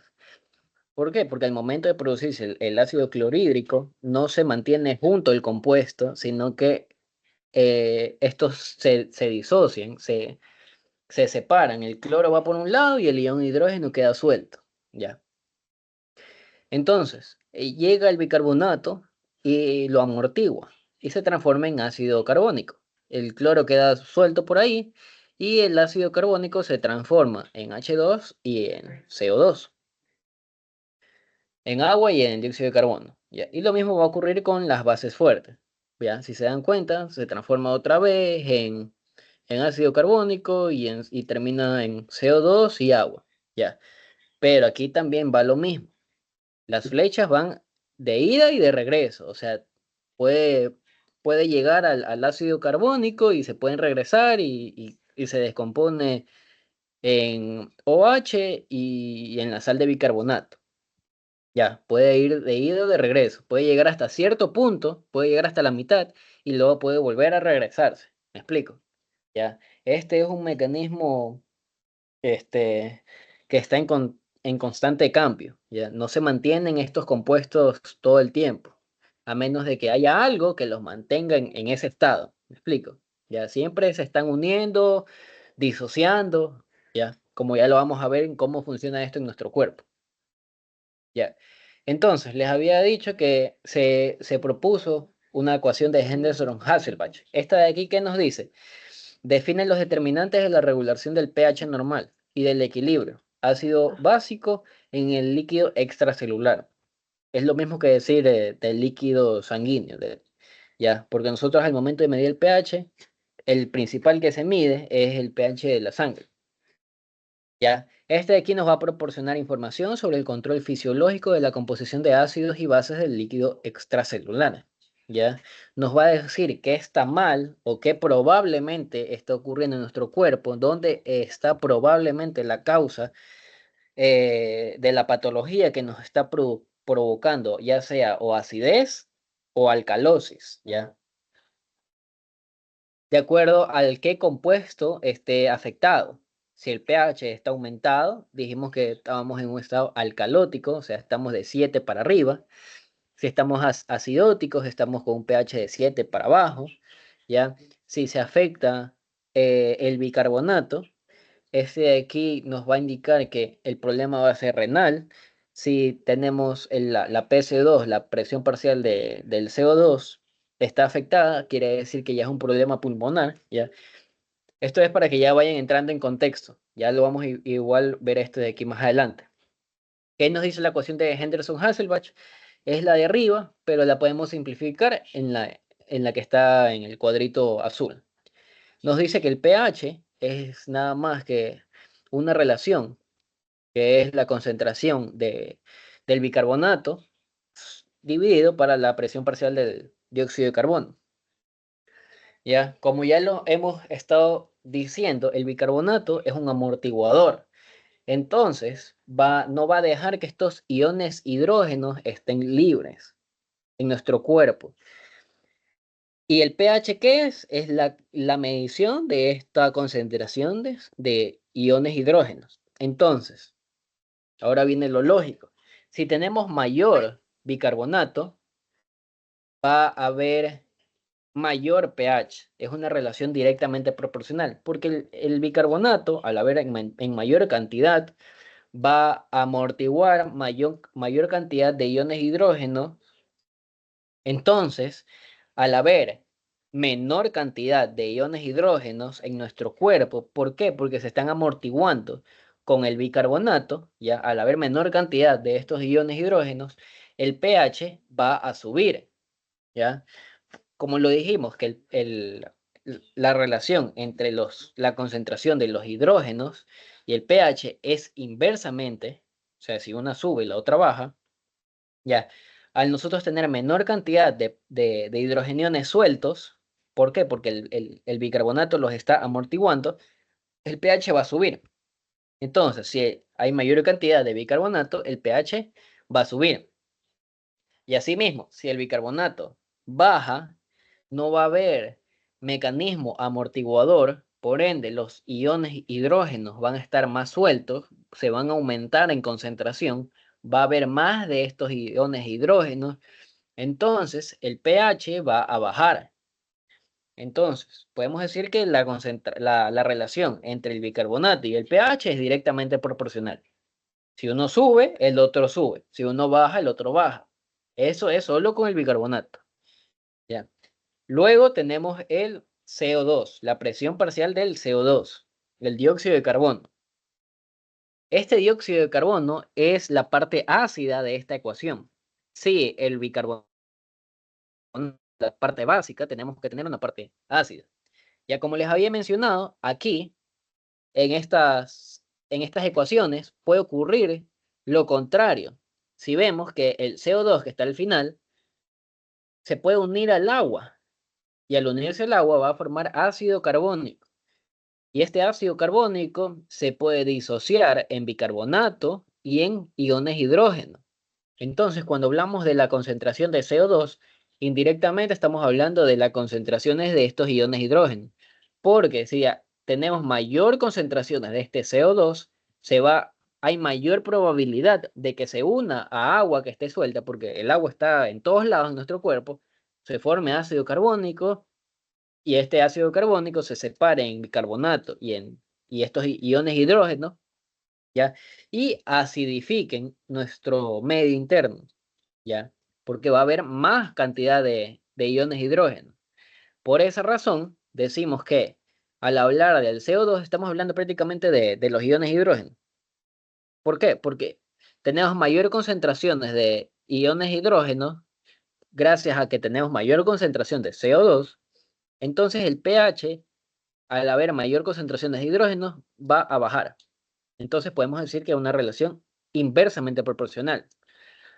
Ya tenemos más CO2, por ende, indirectamente estamos diciendo que se va a producir más iones hidrógenos, ¿ya? Entonces el pH va a disminuir, se va a hacer ácido.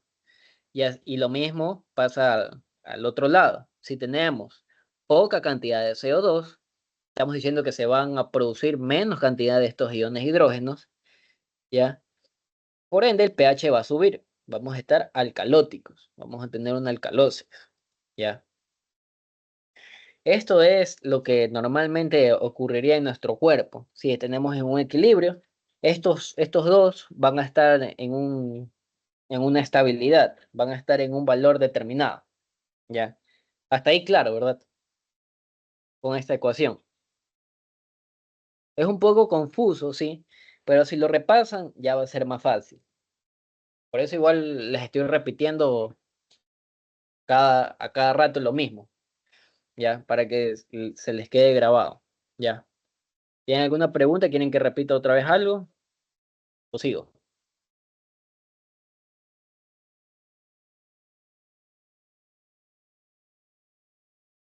Bueno, entonces les había mencionado que tenemos tres mecanismos por los cuales se regula el pH. Uno inmediato, uno intermedio y uno tardío. Vamos a ver el inmediato, que va a ser a través de la sangre. La sangre corre por todo nuestro cuerpo, entonces va a tener una cierta cantidad de concentración de bicarbonato, y este bicarbonato, al andar por todo lado de nuestro cuerpo, va a poder detectar cualquier concentración de estos iones de hidrógeno. Sobre esto. Puede ser que así les pongan, ya porque ya vamos a ver los valores normales de esto de aquí. Ya les voy a decir más o menos cómo podrían ponerle ejercicios de esto de aquí. Les pueden poner un caso clínico así cortito, ya yo me imagino, porque así me hacían a mí, ya, pero eso ya lo vamos a ver más adelante.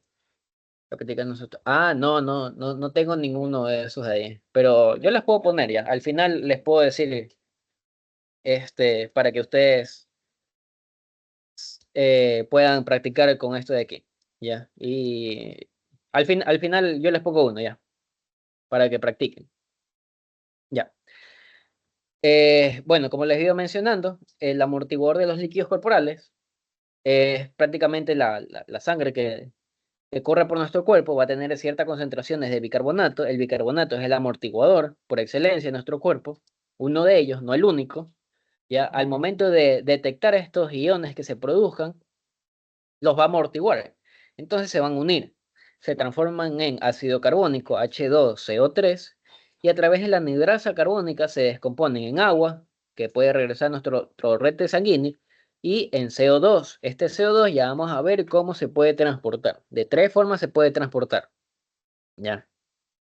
Esta es una primera parte de cómo funciona este sistema. ¿Ya? Que a mí me gusta aprendérmelo más como un solo gran sistema que se puede subdividir en 3. ¿Ya? ¿Ya? Pero hasta ahora quédense con esto de aquí. Se va a producir al final de esto de aquí CO2 y agua. ¿Ya? Entonces, este es el primero, fácil. Luego tenemos el pulmonar, que es el intermedio. ¿Qué va a pasar aquí? Aquí, como les había mencionado, el bicarbonato va a estar en todo lado, ¿ya? En todo nuestro cuerpo. Puede llegar a nuestro pulmón, ¿ya? A través de la sangre, ¿ya? Llega al pulmón hacia la sangre y en el pulmón, perdón, en el pulmón se va a encontrar con iones de hidrógeno que se encuentren ahí. Entonces, ¿qué va a hacer el bicarbonato? Lo va a amortiguar, como lo mismo que hizo en la diapositiva anterior, ¿ya? Lo mismo va a hacer, ¿ya? Se va a unir, se va a formar ácido carbónico. El ácido carbónico se descompone en anhidrasa carbónica. Se descompone gracias a la anhidrasa carbónica, perdón, en CO2, que este CO2, al ser un gas, va a difundir por aquí, por la tráquea, ¿ya? Y va a salir por la expiración, al momento nosotros de botar el aire, sale, y el agua, que puede salir o como vapor de agua, por la respiración así mismo, o se puede quedar dentro de nuestros pulmones, ¿ya? Entonces, al momento de nosotros botar este CO2, nosotros respiramos oxígeno, ¿ya? Sale CO2 y entra oxígeno. Como sabemos, en nuestro pulmón va a llegar sangre, pero sangre desoxigenada, sin oxígeno. Entonces, viene el glóbulo rojo a cargarse de oxígeno. Este glóbulo rojo que ven aquí, al lado del pulmón, ya se va a cargar del oxígeno, pero antes de eso, va a tener un ion hidrógeno, el cual va a soltar, que es el que ven acá abajo en la esquina del pulmón, ¿ya?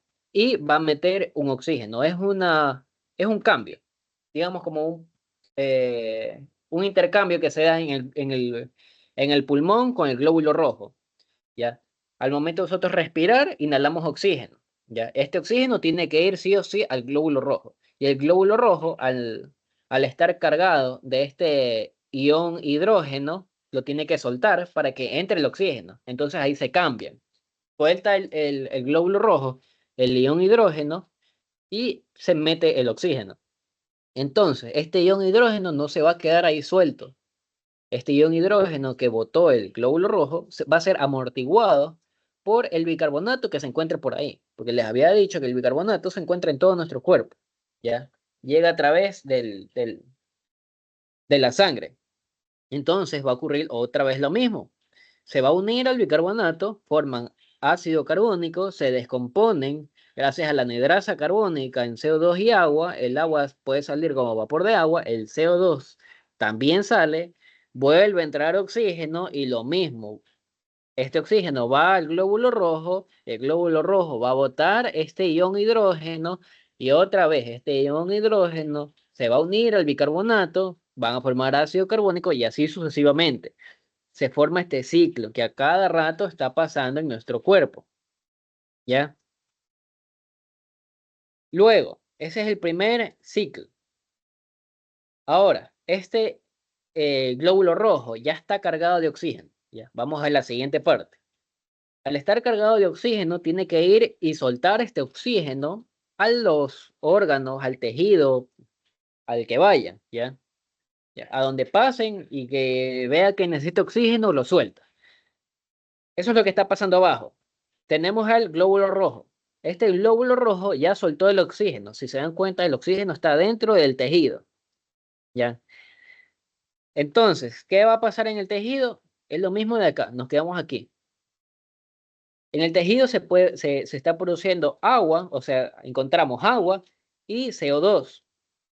Entonces, estos dos de aquí se pueden unir. Se unen y forman el ácido carbónico. Y este ácido carbónico se puede descomponer en el hidrógeno, el ion hidrógeno, que este ion hidrógeno es atrapado por el glóbulo rojo gracias a la carboxihemoglobina, ¿ya? Es atrapado y es llevada a través del torrente sanguíneo al pulmón, donde es expulsada para que entre otro oxígeno, lo que vimos arriba, ¿ya? Y este bicarbonato va a seguir por el torrente sanguíneo hasta llegar al pulmón, donde va a encontrar otro ion hidrógeno, se une, forma ácido carbónico y se descompone por la anhidrasa carbónica en CO2 que sale en la expiración y en agua, que puede salir como vapor de agua. Si se dan cuenta, son dos ciclos que están ocurriendo, ¿ya? O uno grande, como lo quieran ver. Esto de aquí nos habla del transporte del CO2. Si se dan cuenta, se puede transformar como bicarbonato, que es lo que vimos abajo ya en el tejido, puede ser transportado como bicarbonato, que en el bicarbonato encontramos el compuesto del CO2, como carboxihemoglobina, ¿ya?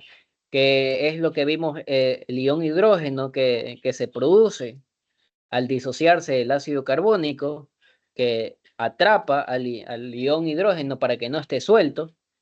Gracias a esta carboxihemoglobina, que es un compuesto dentro del glóbulo rojo, lo absorbe, ya lo amortigua. Este es otro amortiguador, la hemoglobina, ya. Y lo lleva al pulmón, ¿para qué? Para ser eliminado. ¿Cómo? Como CO2. Porque al final de todo esto de aquí, que se une otra vez al bicarbonato, se vuelve a formar ácido carbónico y se descompone en CO2 y agua, ya el CO2 es lo que eliminamos. Ya. ¿Sí quedó claro esta parte del buffer pulmonar? ¿O quieren que lo repita?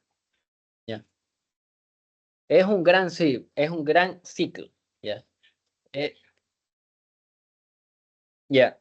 Está bien. Tenemos tres grandes transportes para el CO2. Como les había dicho, el CO2 es prácticamente como decir iones hidrógenos.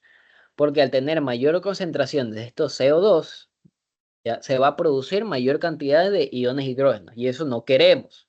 Entonces este CO2 tiene que ser eliminado y el cuerpo los elimina gracias a tres transportes: el bicarbonato, la carboxihemoglobina y el CO2 libre.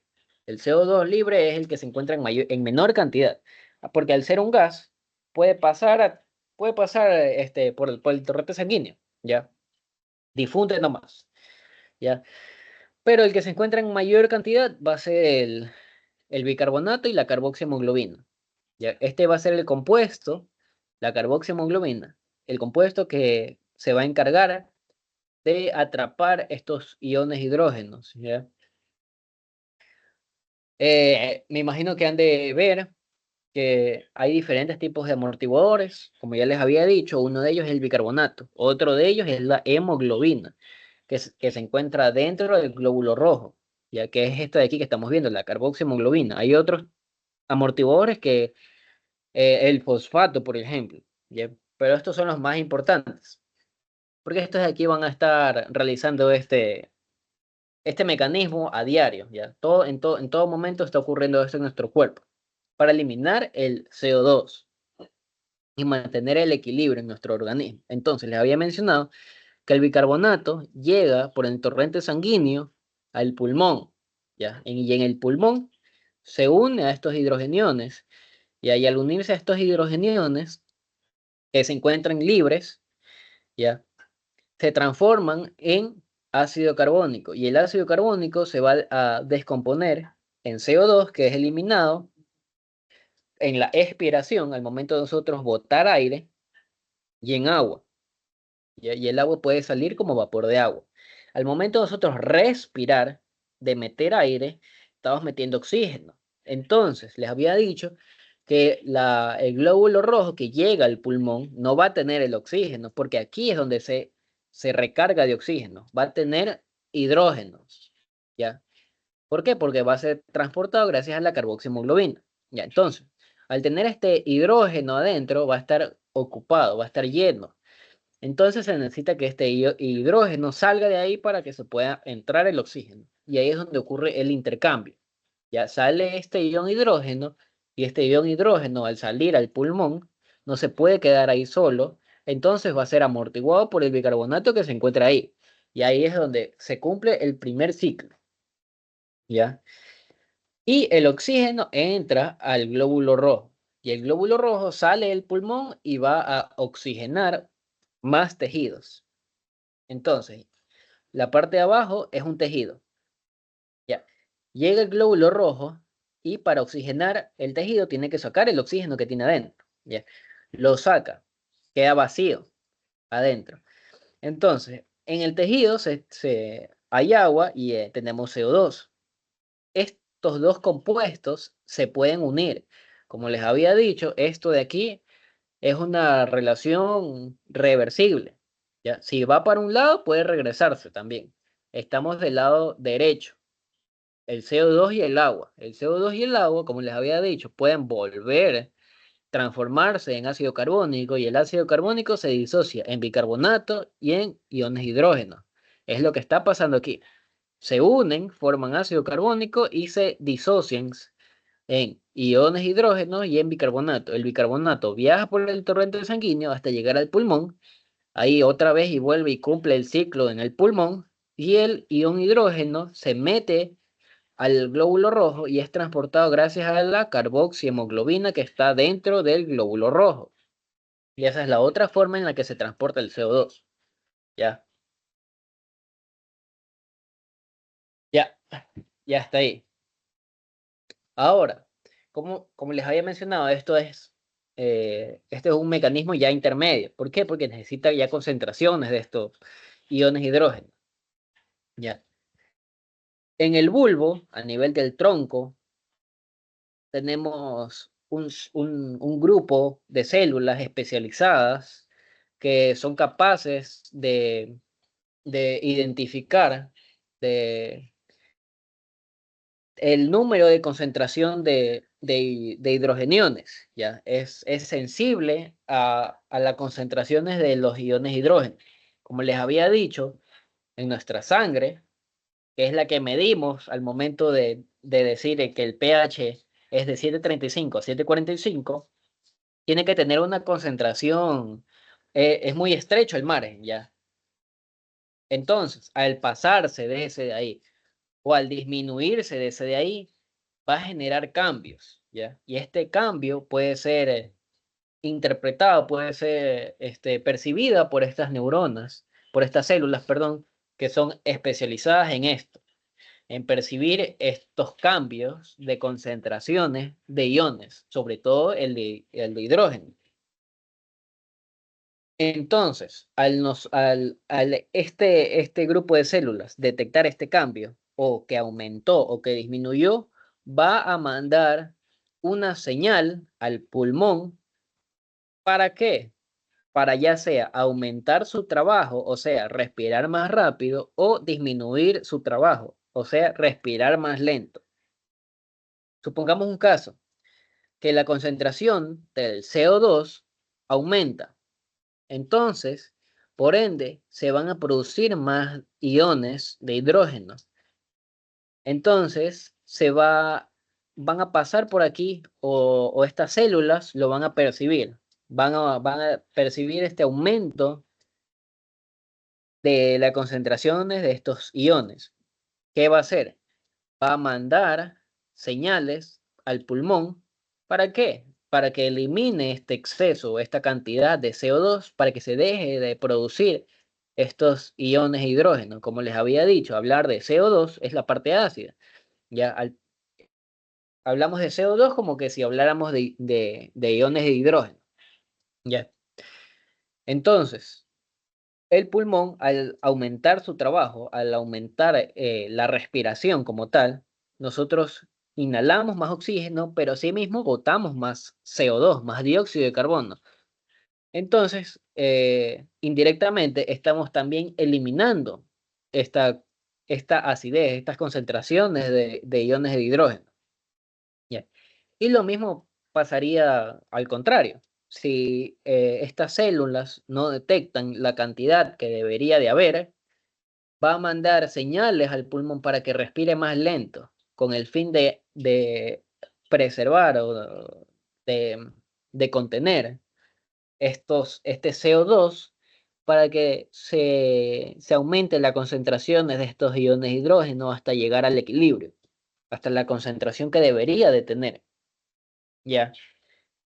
Por eso esto es intermedio, porque ya necesita que este centro cardiorrespiratorio ubicado en el bulbo detecte estas concentraciones, ya sea elevadas o bajas. Elevadas para que aumente el trabajo respiratorio, aumente la frecuencia respiratoria, o bajas que disminuya la frecuencia respiratoria, que hayan menos respiraciones. Ya. Ahora, vamos al tardío, que es el riñón. El riñón va a tener tres principales actividades, funciones. Va a secretar estos iones hidrógenos. ¿Para qué? Para que se vayan por la orina. Por eso nuestra orina es ácida, porque hay alta concentración de estos iones hidrógenos. Va a reabsorber este bicarbonato, porque este bicarbonato, como ya lo hemos visto, es preciado para nuestro cuerpo porque nos ayuda a amortiguar los iones que se estén produciendo en nuestro cuerpo, pero también puede producir nuevos bicarbonatos. ¿Cómo lo hace? ¿Ya? El riñón es como un colador, ¿ya?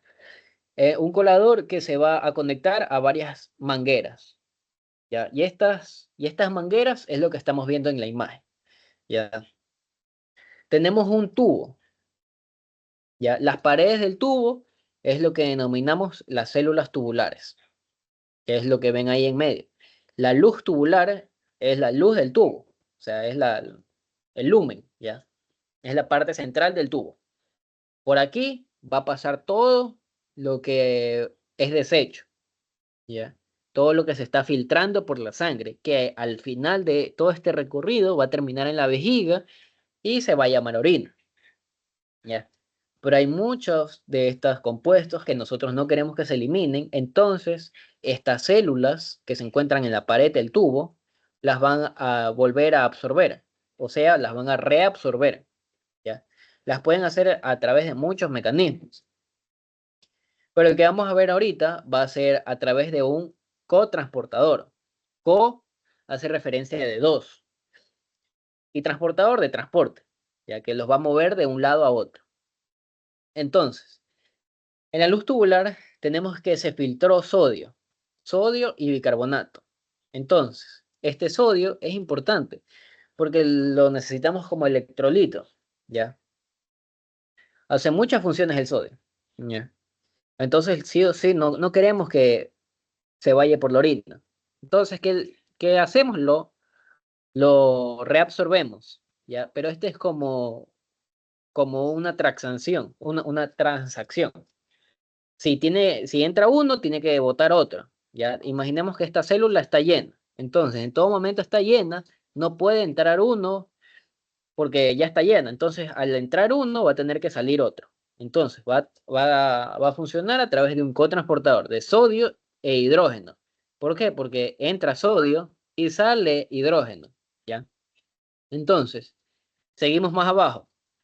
Este bicarbonato que se filtró, que está para transformarse en orina, ya tampoco queremos que eliminarlo por la orina, ¿ya? Lo queremos en nuestro cuerpo. Entonces, ¿cómo lo reabsorbemos? Como vimos, botamos iones de hidrógeno que se va a unir a este bicarbonato y va a formar ácido carbónico, lo que ya hemos estado viendo. Este ácido carbónico se disocia en agua, que este sí va a formar parte de la orina. La orina es líquida, entonces va a tener agua. Ya el agua va a seguir su camino hasta formar la orina. Y el CO2, como lo vimos, el CO2 es gas, entonces difunde fácilmente y se mete dentro de la célula. Dentro de la célula, como lo vimos, ya estamos del lado derecho.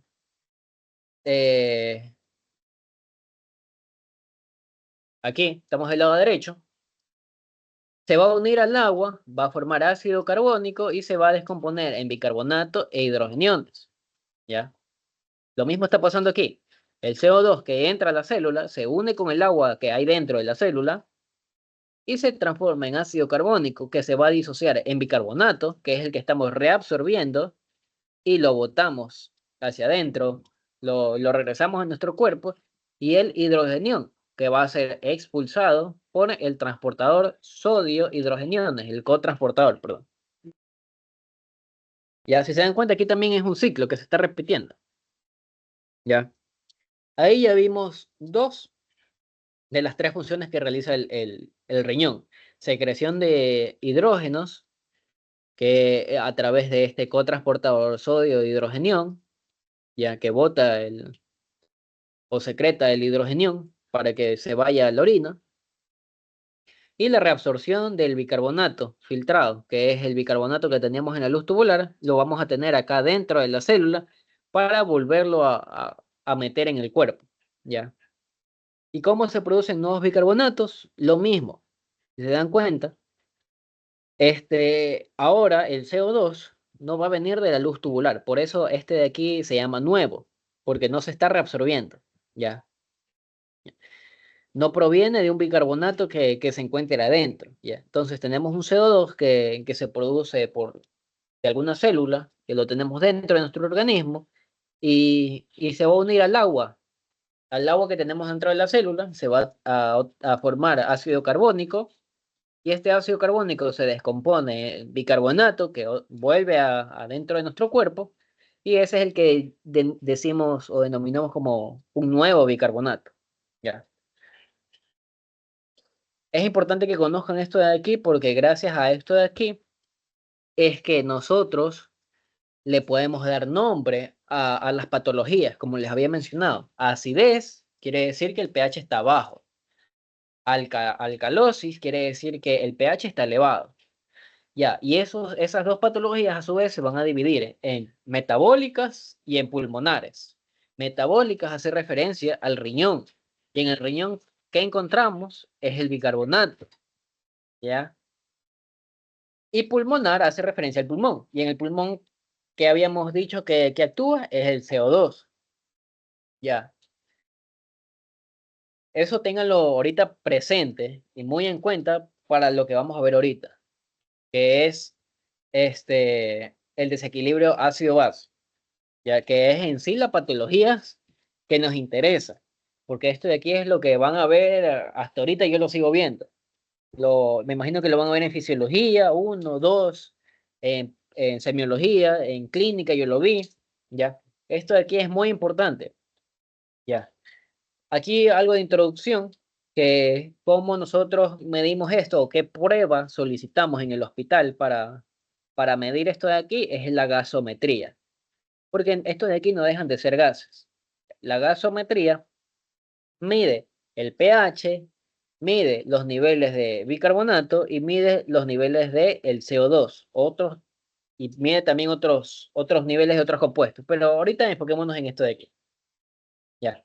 Tenemos que el CO2 se encuentra en un valor normal de 35 a 45 miligramos de mercurio. Y el bicarbonato lo encontramos en una concentración de 22 a 26 miliequivalentes sobre litro. Estos de aquí pueden variar de acuerdo, ya sea el laboratorio, puede ser el libro que lean o puede ser el doctor que les toque. ¿Ya?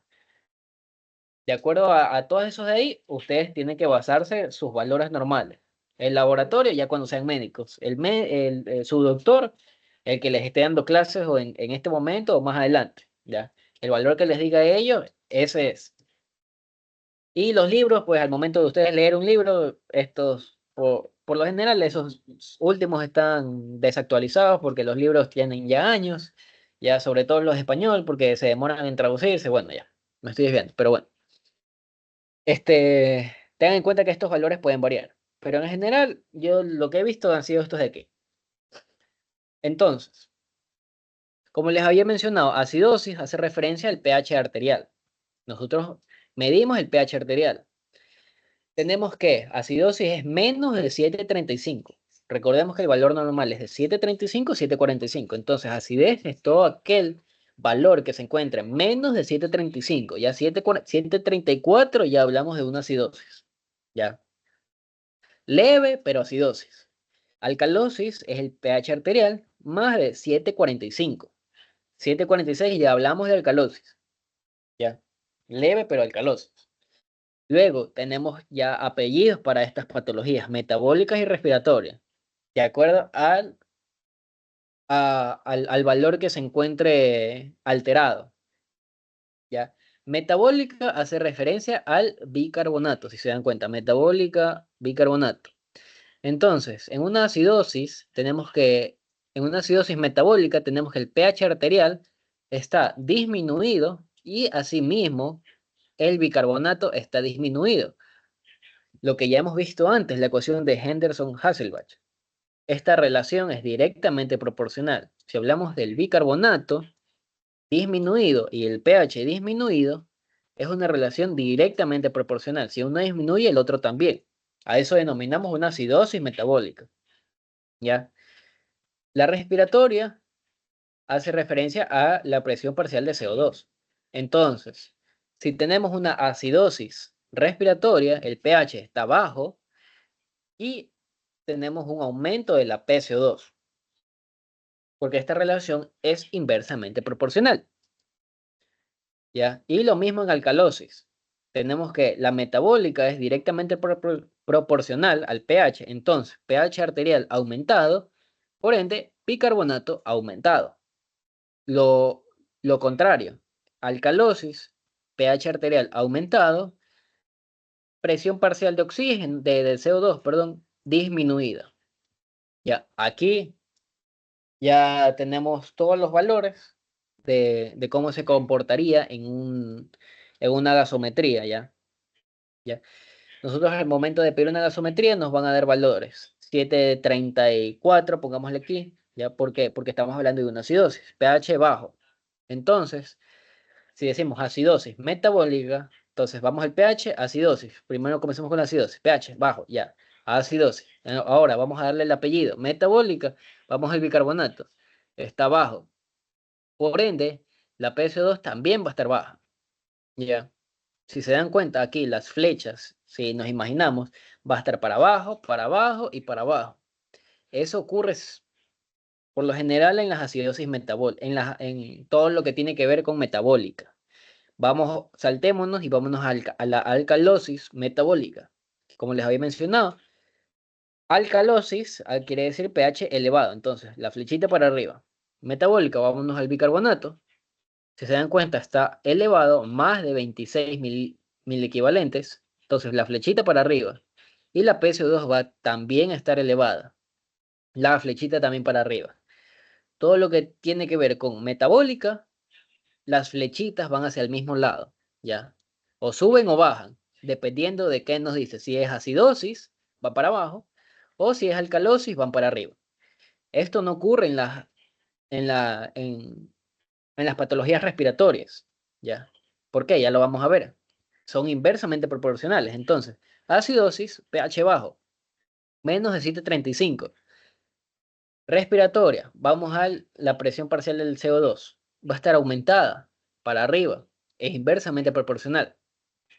Entonces, el bicarbonato también va a estar aumentado.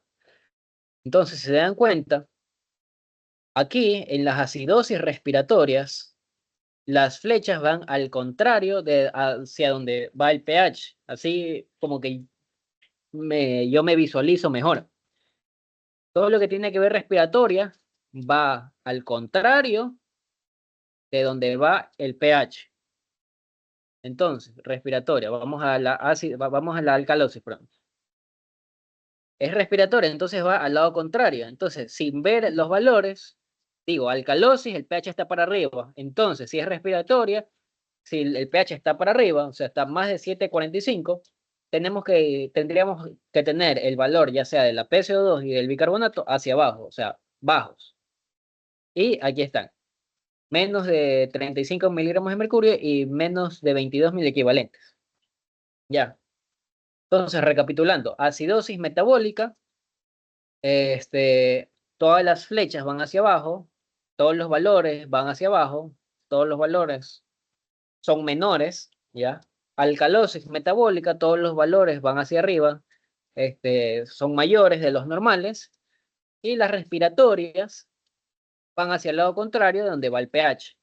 Si es acidosis, el pH va hacia abajo, entonces los valores de la PCO2 y el bicarbonato van a estar aumentados. Y en la alcalosis, el valor, el pH va hacia arriba, está aumentado, entonces los valores de la PCO2 y el bicarbonato van a estar disminuidos. ¿Ya? ¿Alguna pregunta con eso de ahí?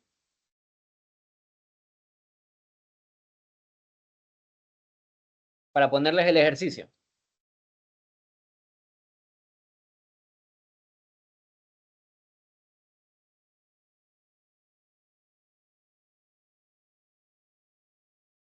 Si ustedes se aprenden estos valores normales, o los que les diga su libro, o los que les haya dicho el doctor, de la PCO2 y el bicarbonato, van a ser más capaces de decir si es una acidosis metabólica o una acidosis respiratoria, una alcalosis metabólica o una alcalosis respiratoria. ¿Ya? Como les había dicho, metabólica hace referencia al riñón y respiratoria hace referencia al pulmón. ¿Ya? Eso para que lo tengan en cuenta. Bueno, ya les voy a buscar un ejercicio y se los voy a poner en el chat para que lo resuelvan. ¿Ya?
Ya, ahí tienen una idea de más o menos cómo podrían ponerle. Así me ponían a mí los ejercicios.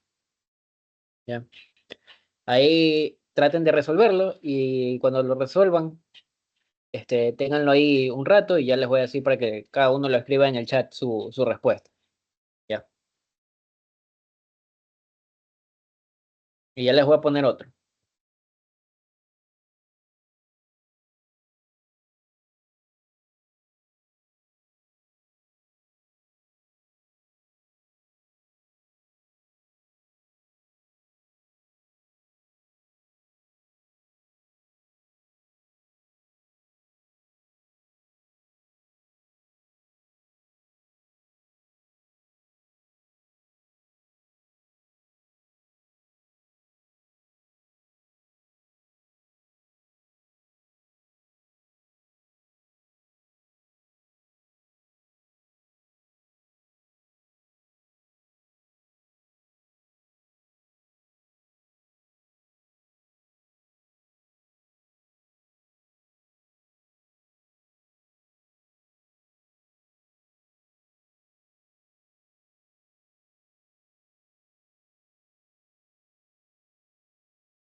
Ya si terminaron el primer ejercicio, pueden ir escribiendo en el chat las respuestas que les haya dado, por lo que ustedes creen que tiene el paciente, ya sea una acidosis metabólica, una alcalosis metabólica, una acidosis, ya.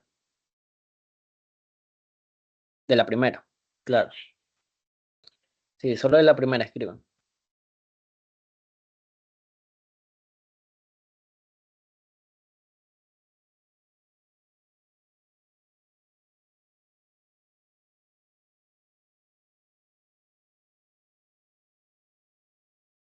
Bien, bien, bien. Ahora todos han respondido bien. Está bien. Entonces me imagino que sí quedó claro. Ya, si ya tienen la segunda, también escribanla ya, ahorita.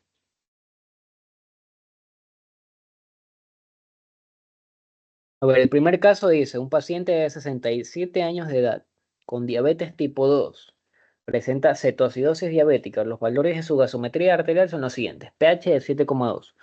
Ya ella nos indica acidosis. Ahora solo nos queda decir qué apellido tiene. ¿Ya? El pH está menos de 7,35. Entonces ya estamos hablando de acidez. Luego vemos el valor de la PCO2 de 28. Y luego el bicarbonato de 10 miliequivalentes. Están bajos los dos. Entonces, ya estamos ahí, ya le dimos el apellido.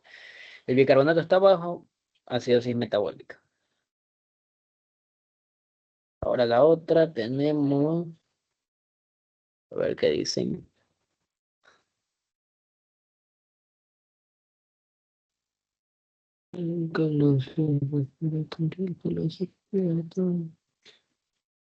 ¿Alguien desea explicar la segunda? Ya que veo que todo el mundo la contestó bien. Para alguien que no haya entendido. ¿Alguien desea?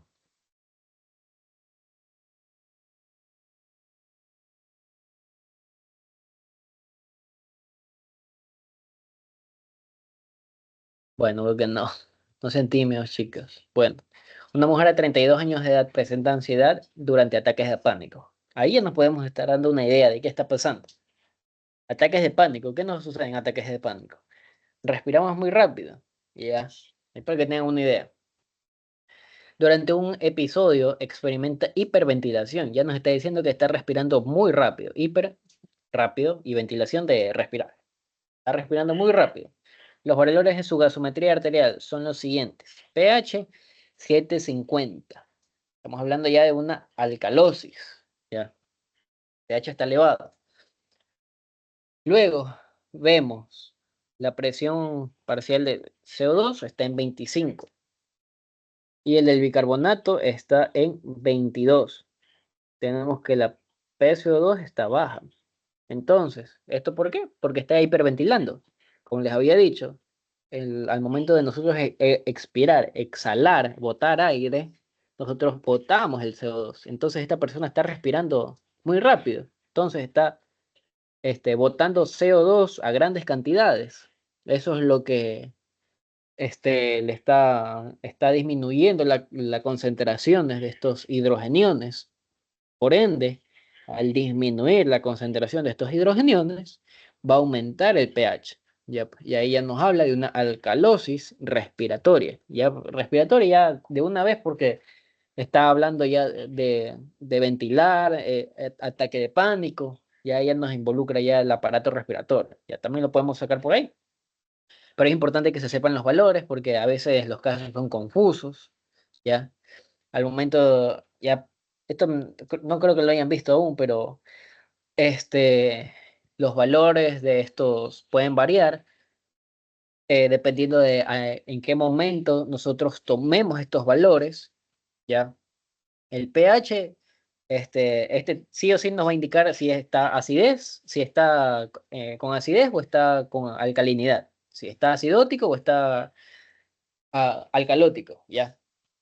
Pero los valores del bicarbonato o de la presión parcial del CO2 pueden variar.